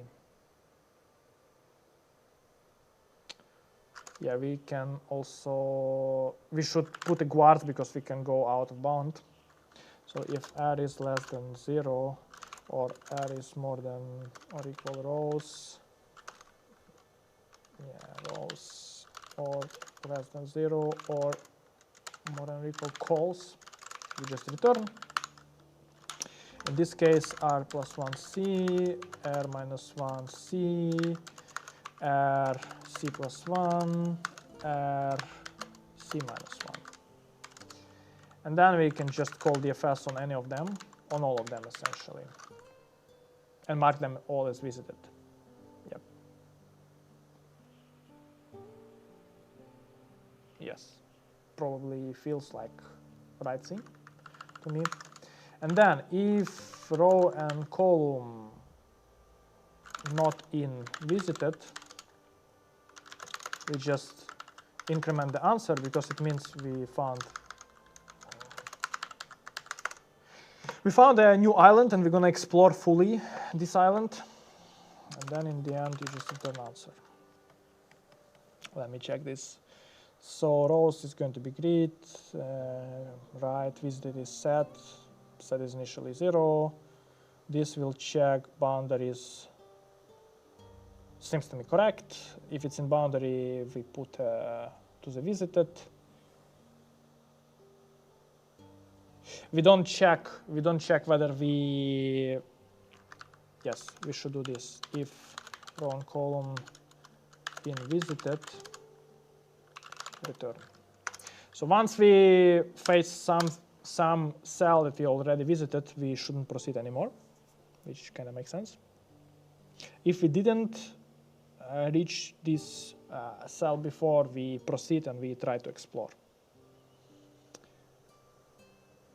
Yeah, and exploring would go again. and then we try every single one. Yeah, answer and plus. We should call DFS from here. For all them, yeah, answer, we call DFS. DFS puts the visited, calls DFS itself. To me, kind of makes sense. Should work. Nope.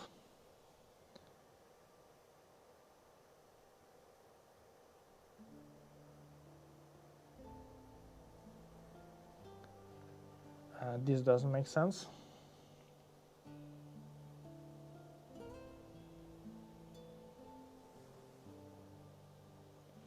This doesn't make sense at all to me.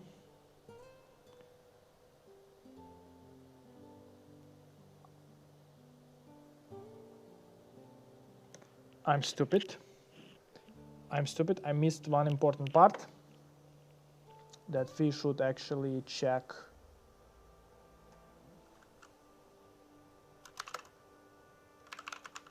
that this is like actual island, right?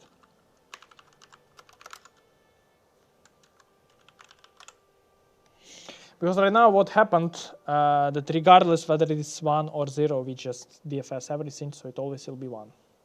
It always will be 1, because we just in single shot we explore everything. But we should not explore stuff that is not 1.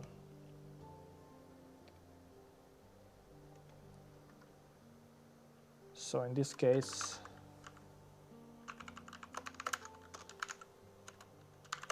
this should be the thing. So if grid is 1 and it's not visited, we visit it. Amazing. We can actually put one more guard here, or we can put this one here, but I don't think we actually have to. Yep. Yep, now makes sense.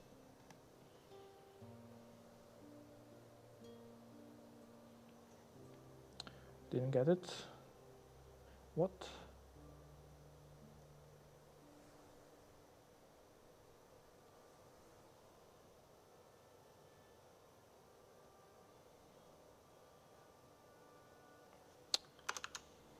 Yes.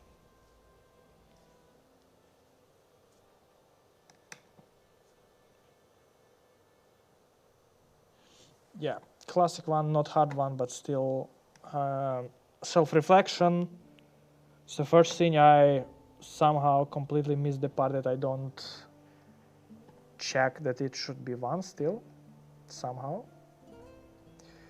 I somehow mentally had in the background that it's kind of obvious and it's already what the code is doing, however it's not. Second thing is that, yeah, that this was not really well debugged if close. All right, let's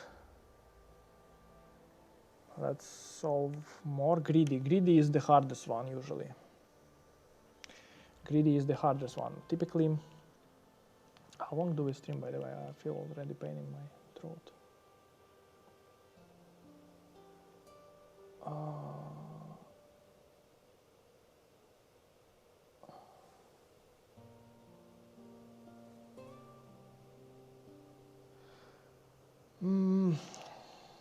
Okay, yeah, I think this will be the last problem for today, unfortunately, or fortunately, whatever.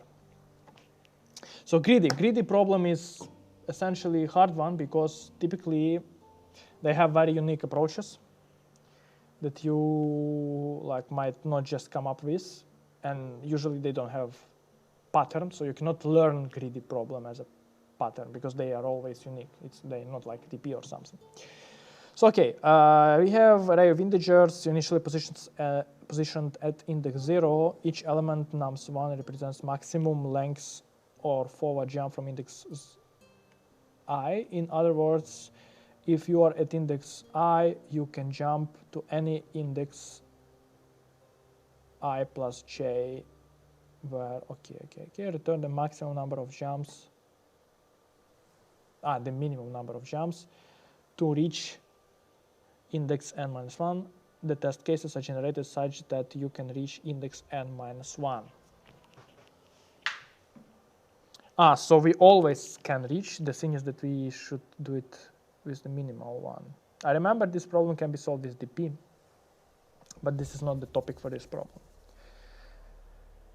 So minimum number of jumps to reach the last index is 2. Jump 1 step from index 0 to 1. Then 3 steps to the last index.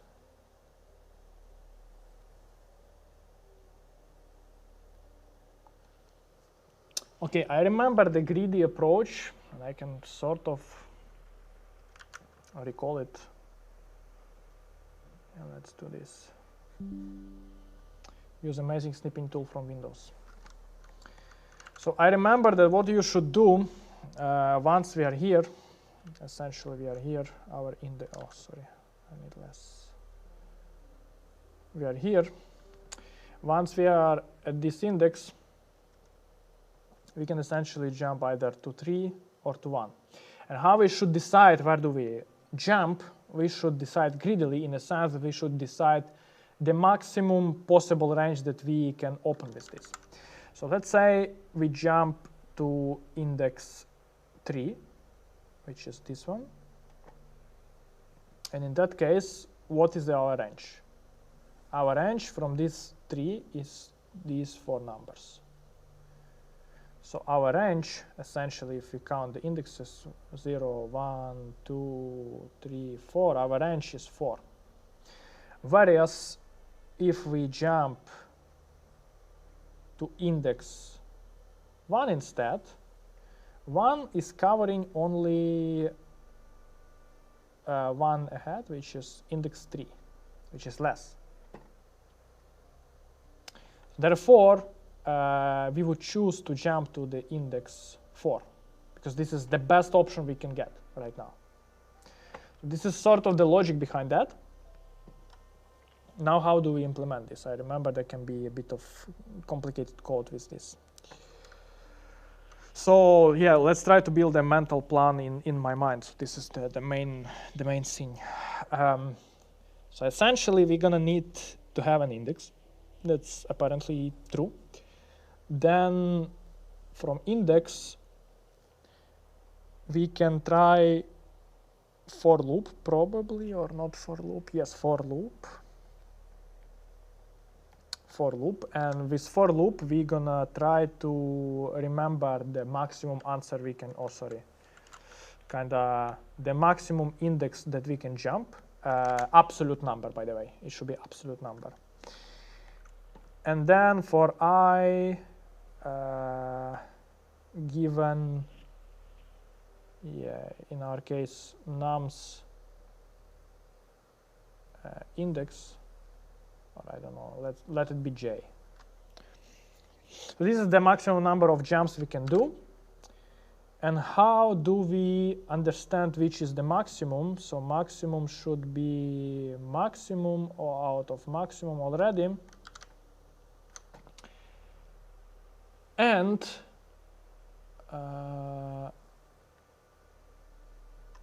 what it should be, maximum or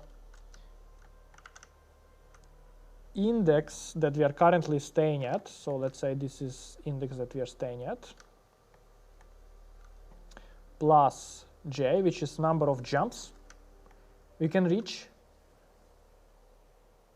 So in this case, this could be 0 is our current index, number of jumps is 1, so it will be 1.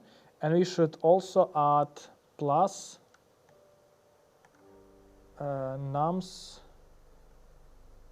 which is index plus j. So in this case, let's check the formula again. Let's check the formula again that it will work. Let's say we're at index 0. So it is 0 plus 1, because jump is 1, plus nums at index 1 is 3, plus 3 equals 4. Exactly the one we should choose. For another one, we jump from index 0 to jumps, and this is 1 equals 3. Amazing, we got it right. And then what we should do, oh sorry, come, okay, Windows stopped working, I'm sorry. And then given this maximum index that we got, we should jump straight on this index because this is the best we can get. So how do we do that?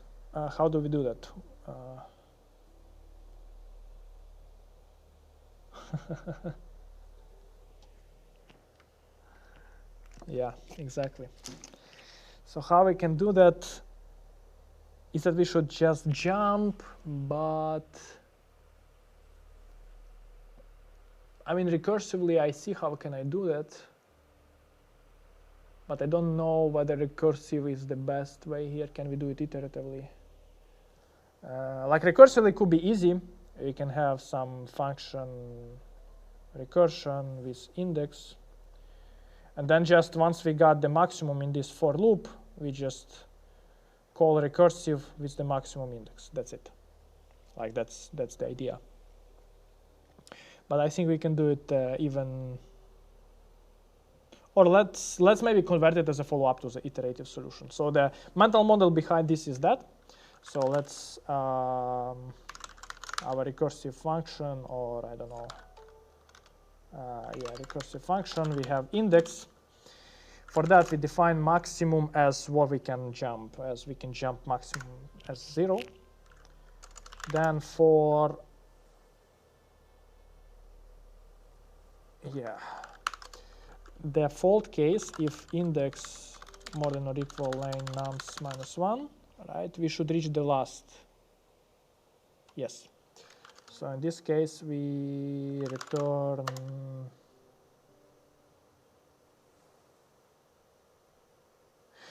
yeah, that's actually, yeah, we return 1. Probably this is what we should return, because once we reach this one, let's actually run it again in our mind. So this will be the first, our recursive call. We jump to this guy, and then we jump to 4. 4 returns 1. This guy will return 1. No, it should return then 0. Otherwise, it doesn't work.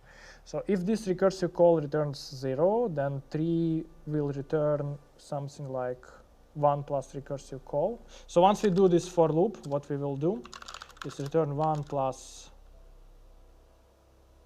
recursive call maximum.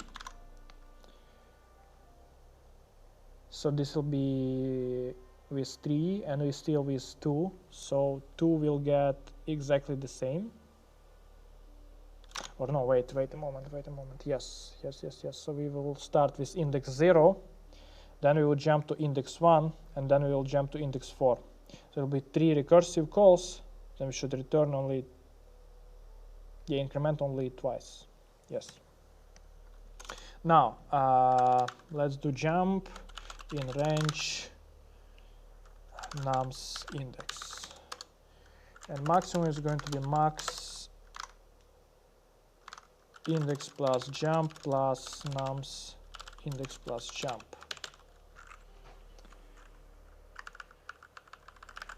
Let me maybe rename it a bit.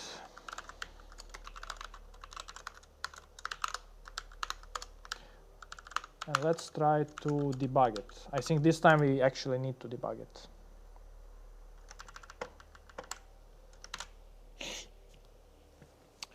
So we're starting with 0. This is our first recursive call.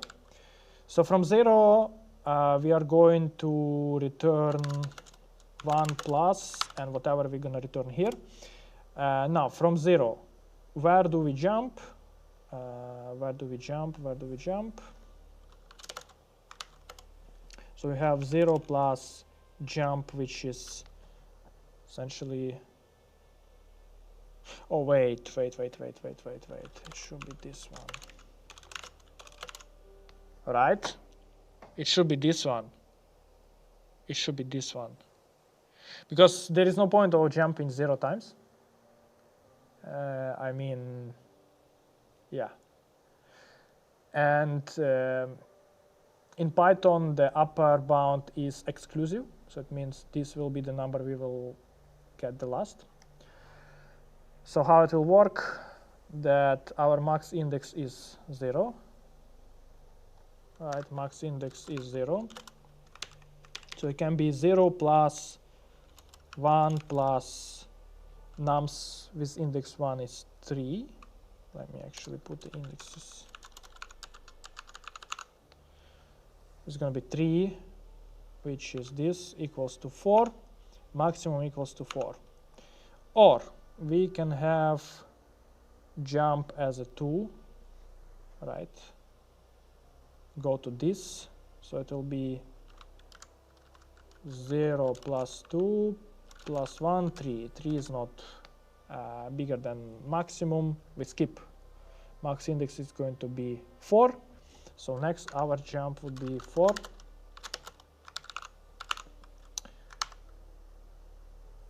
And for 4, we are essentially already... No, we should return 1 here. Because for 4, we are already inside the bound. So this will return 1. We will not even go to for loop. So it will return 1. So this guy will return 1. And essentially... Yeah, and this is our first iteration. Right? Am I right? I don't know.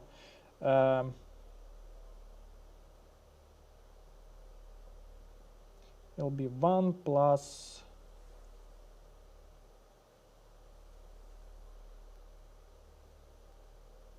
No, wait. No, we are doing something wrong. Because I skipped the jump. I skipped the jump.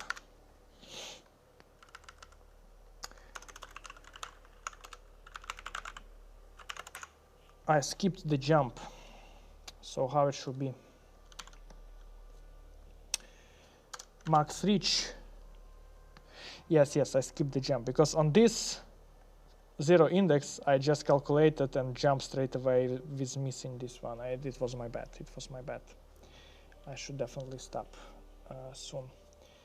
So maximum reach is 0, next index is 0. Okay, so if this is going to be max reach, or even this current reach is going to be this one, then if current reach is bigger than max reach, and max reach equals current reach, and next index equals to index plus jump.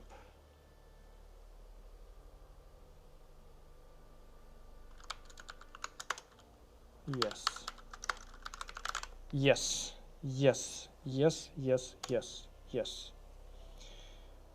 So for now, let's iterate it again.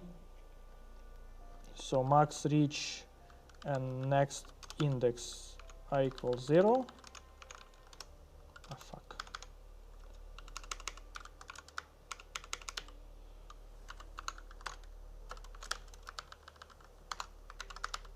And now we would understand that max reach, the biggest max reach would be if we go to next index, which is 0 plus 1, so it will be 1, and max reach in this case will be 4. Next time we go index 1, and in this case we again run in the same loop. So we are trying, let me do again.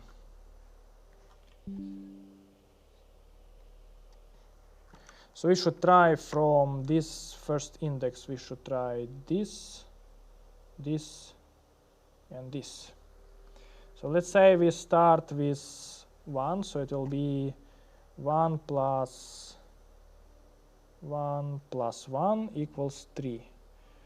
0, 1, 2, 3, which is this index, right? Or we can try next one, which will be 1 plus 2 plus 1 equals 4, which is good. Or we can do 1 plus 3 plus 4 is like infinite, right? For our case, we would definitely jump this one, because this is the most rich. And next index in this case will be exactly 4, so we will return 0. So this guy will return 1 plus 0, and this guy will return 1 plus 1 from this guy, and it will be 2. This is at least my understanding of what will happen. Let me run it in my mind once more.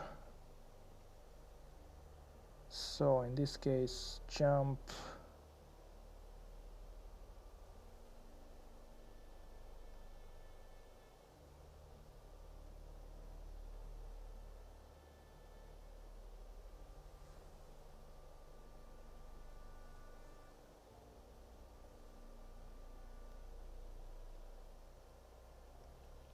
this can be out of bound.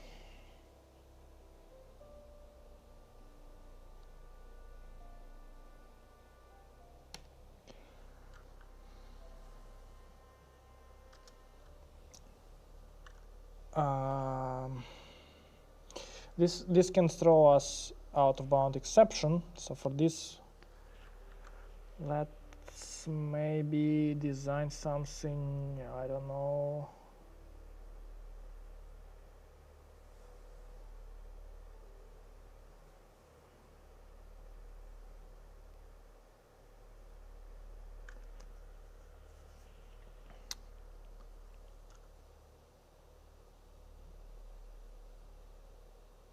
Okay, so we can reuse max reach in a sense, or reach.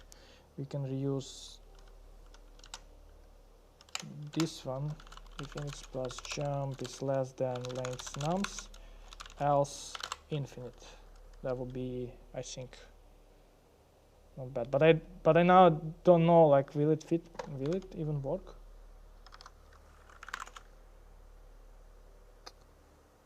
Oh my god, it doesn't have it. Okay, let's pretend it will work.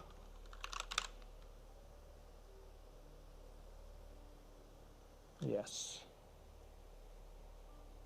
Yes.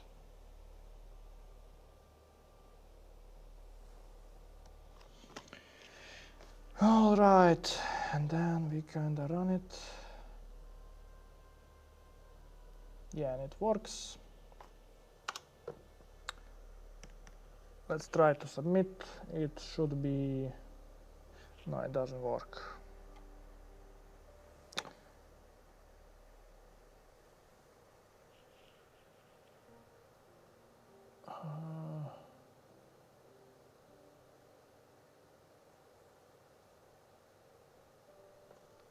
I know why. I know why. This is why.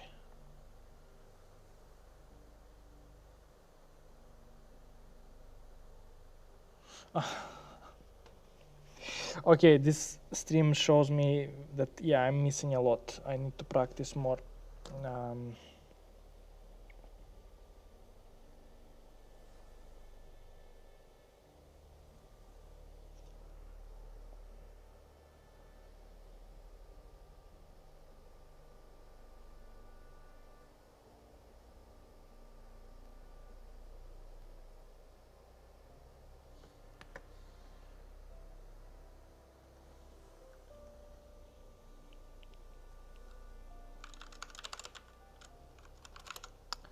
This might work. Yeah, right now I already need to finish the stream. So I will just try it out.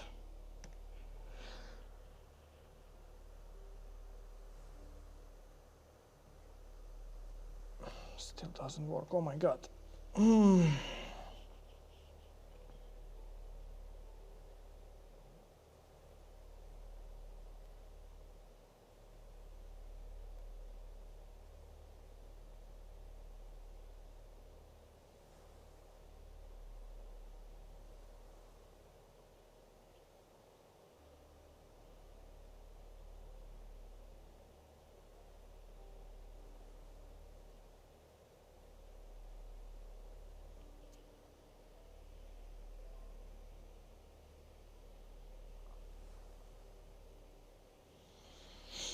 Okay, now I don't understand, to be honest, how, like why it doesn't work.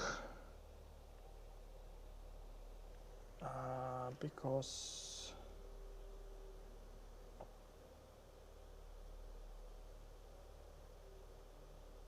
I mean, maybe we can do that if current reach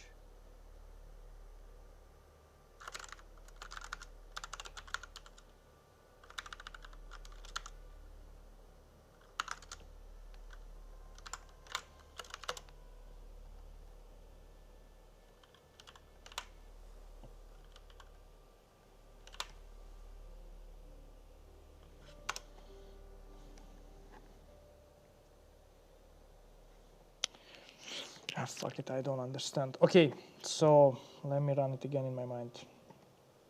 So we start with this. 2 should be one step, right? We should be able, so current reach index plus jump, which is 1 at first. Okay.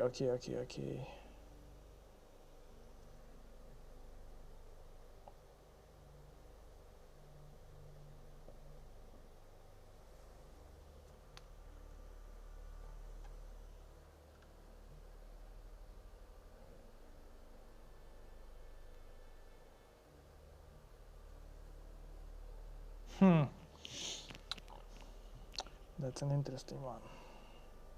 I remember I solved this problem, but now I somehow cannot. So, because we have two stuff, so first of all, we should take care of reachability, but reachability shouldn't be more. Can we just cap reachability by, can we just do this so that it doesn't,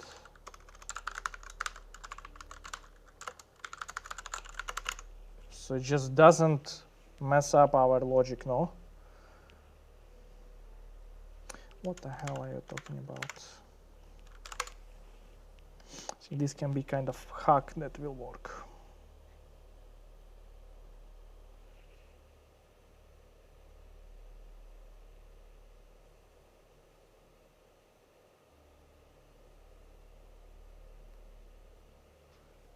I don't understand, to be honest.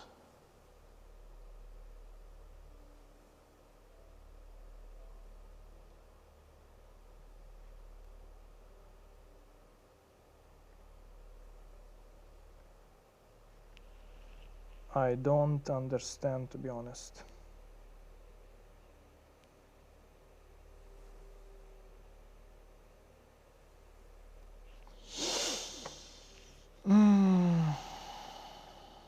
No, it's just a matter of principle to solve it. Let's think about it again.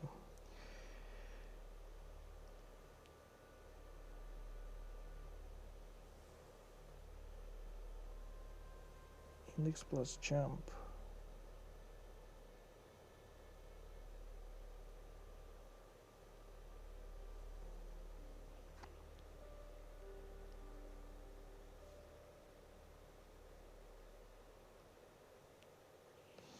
Okay.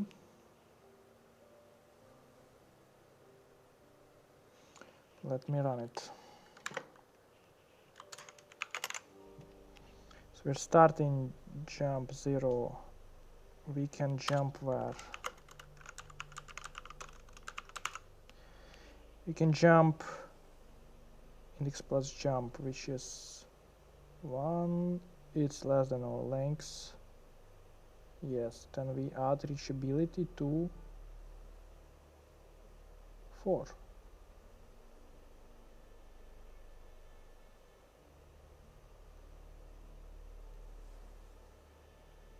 Okay.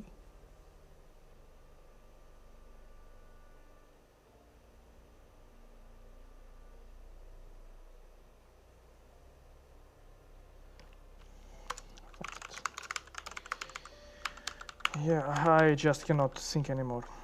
I just cannot think anymore.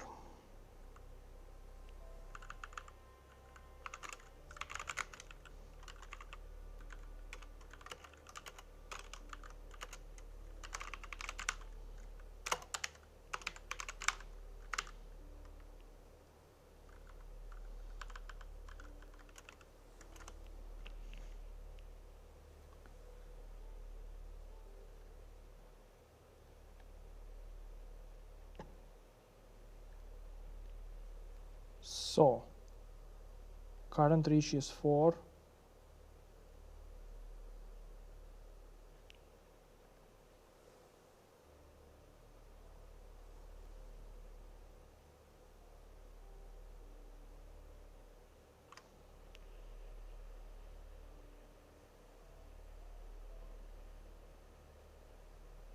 Okay, we actually don't have to do this.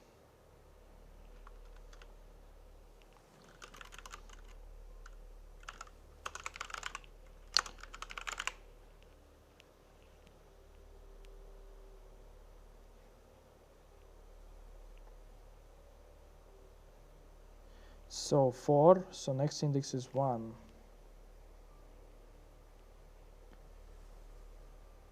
Then current reach is 3.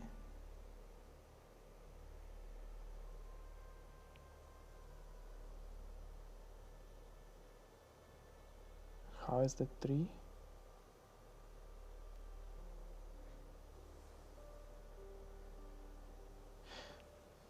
How is that 3? Why current reach is 3?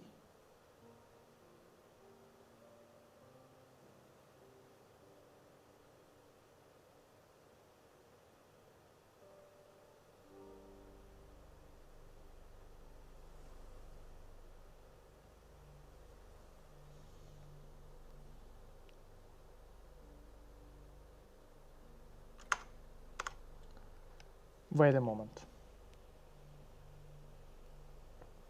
So first index 0, current is equal to 4. 4 is the most. Okay. We go to first index, which is right. At first index, we check 3 and 4. 4 is bigger. But why we went then index 3?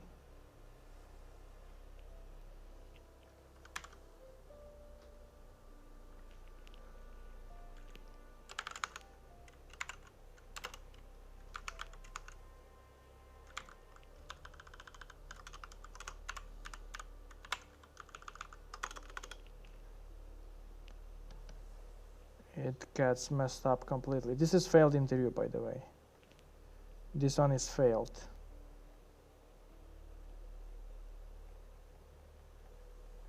This one is failed completely, folks. This is failed. And I have nothing else to do. Show me where is the bug, keep my code. I have nothing else to do except doing that because I don't have any more time. So you see, it like LeetCode actually doesn't help you much, and you need to do more with that. You need to do more with that. I lost my skill with this daily because I didn't approach daily as typically I would approach it in interviews. So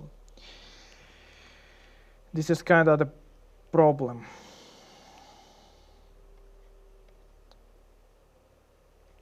Yeah, this is how it happens in interview. You just get stuck, and I remember I solved this problem many times. Many times. Yeah, but now I cannot. 1 year ago I solved it, but you'll see what happens. It can be solved with DP actually. With DP it will be much easier, probably.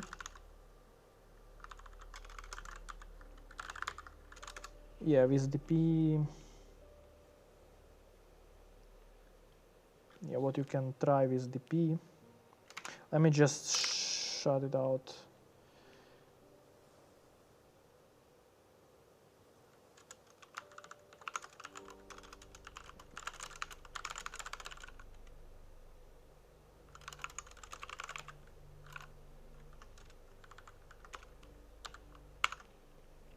And then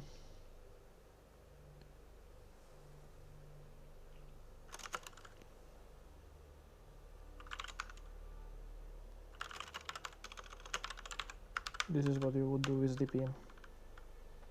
Index plus jump.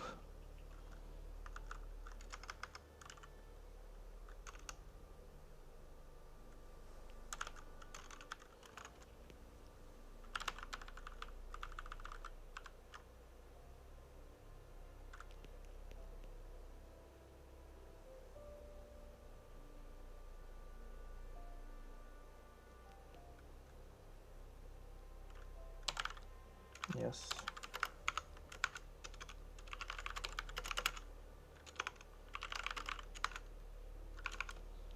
Will this work actually?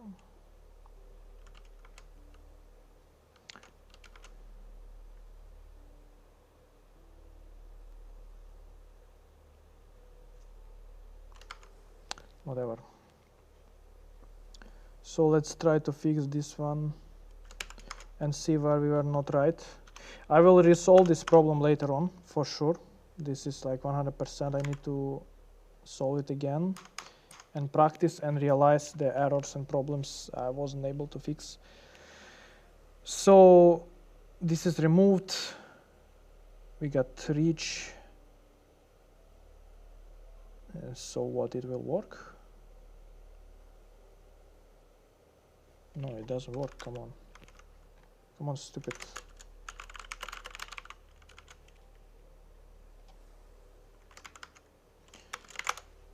Opus 4.8, exactly. Yeah, actually, if you want, you can already leave the stream. This will be only continuation for the learning for myself. I just cognitively now I cannot solve it. That's just it.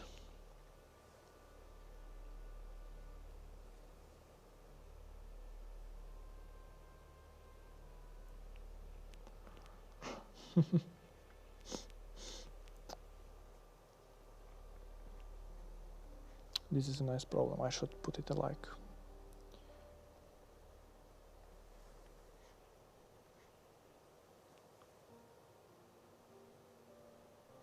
Heuristic itself is wrong. Okay, so let's put its heuristic, whatever. Now it doesn't matter anymore. So what we do, oh my god, Karen and farces. Okay, we are trying with index plus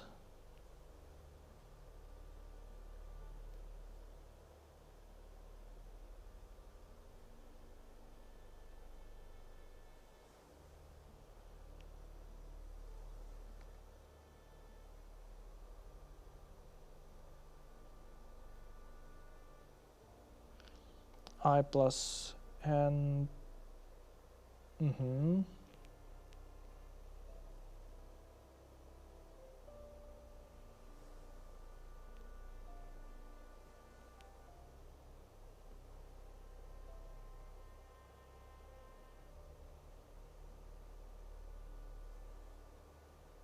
this doesn't make sense to me at all. Let me check actually my solution. Like, fuck it, I think I had better solution than this shit.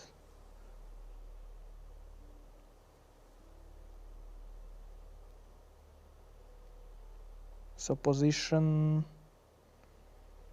next position, max length. Okay, and we were trying to what? Step, okay.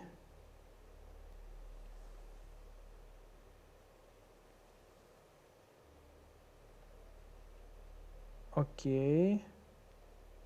And if not, This was sort of what we were doing, no? I will recheck later on stream. This looks like, but yeah, we did it recursively. Okay, I will resolve it again later on. So for now, yeah, I think that will be it because I have to go. Thanks all of you guys for being with me. Hope you didn't struggle on your own and you solved this problem on your own while I was struggling with that. It was good learning that you see. This actually doesn't help you. So after some problem, I lost cognitive ability to solve stuff. So even this big number doesn't help you. It doesn't guarantee you will solve the problem that you even solved 1 year ago and many times, right? Which is pretty representative, and I will need to learn it. I will need to learn it for sure. So next stream we will start with exactly same problem. So it will be jump game greedy one. This one, yeah. This one we will start next stream, and I will actually handle it correctly with recursive and iterative and all of that. For now, thank you for being with me. Don't forget to subscribe to my Telegram because we are doing a bunch of interesting stuff here. Doing LeetCode daily, having fun and announcements and kernel and networks and system design and all of this. All important stuff is in there. You can find the links in the description. Yeah, and have a nice weekend. See you later, guys. Bye-bye.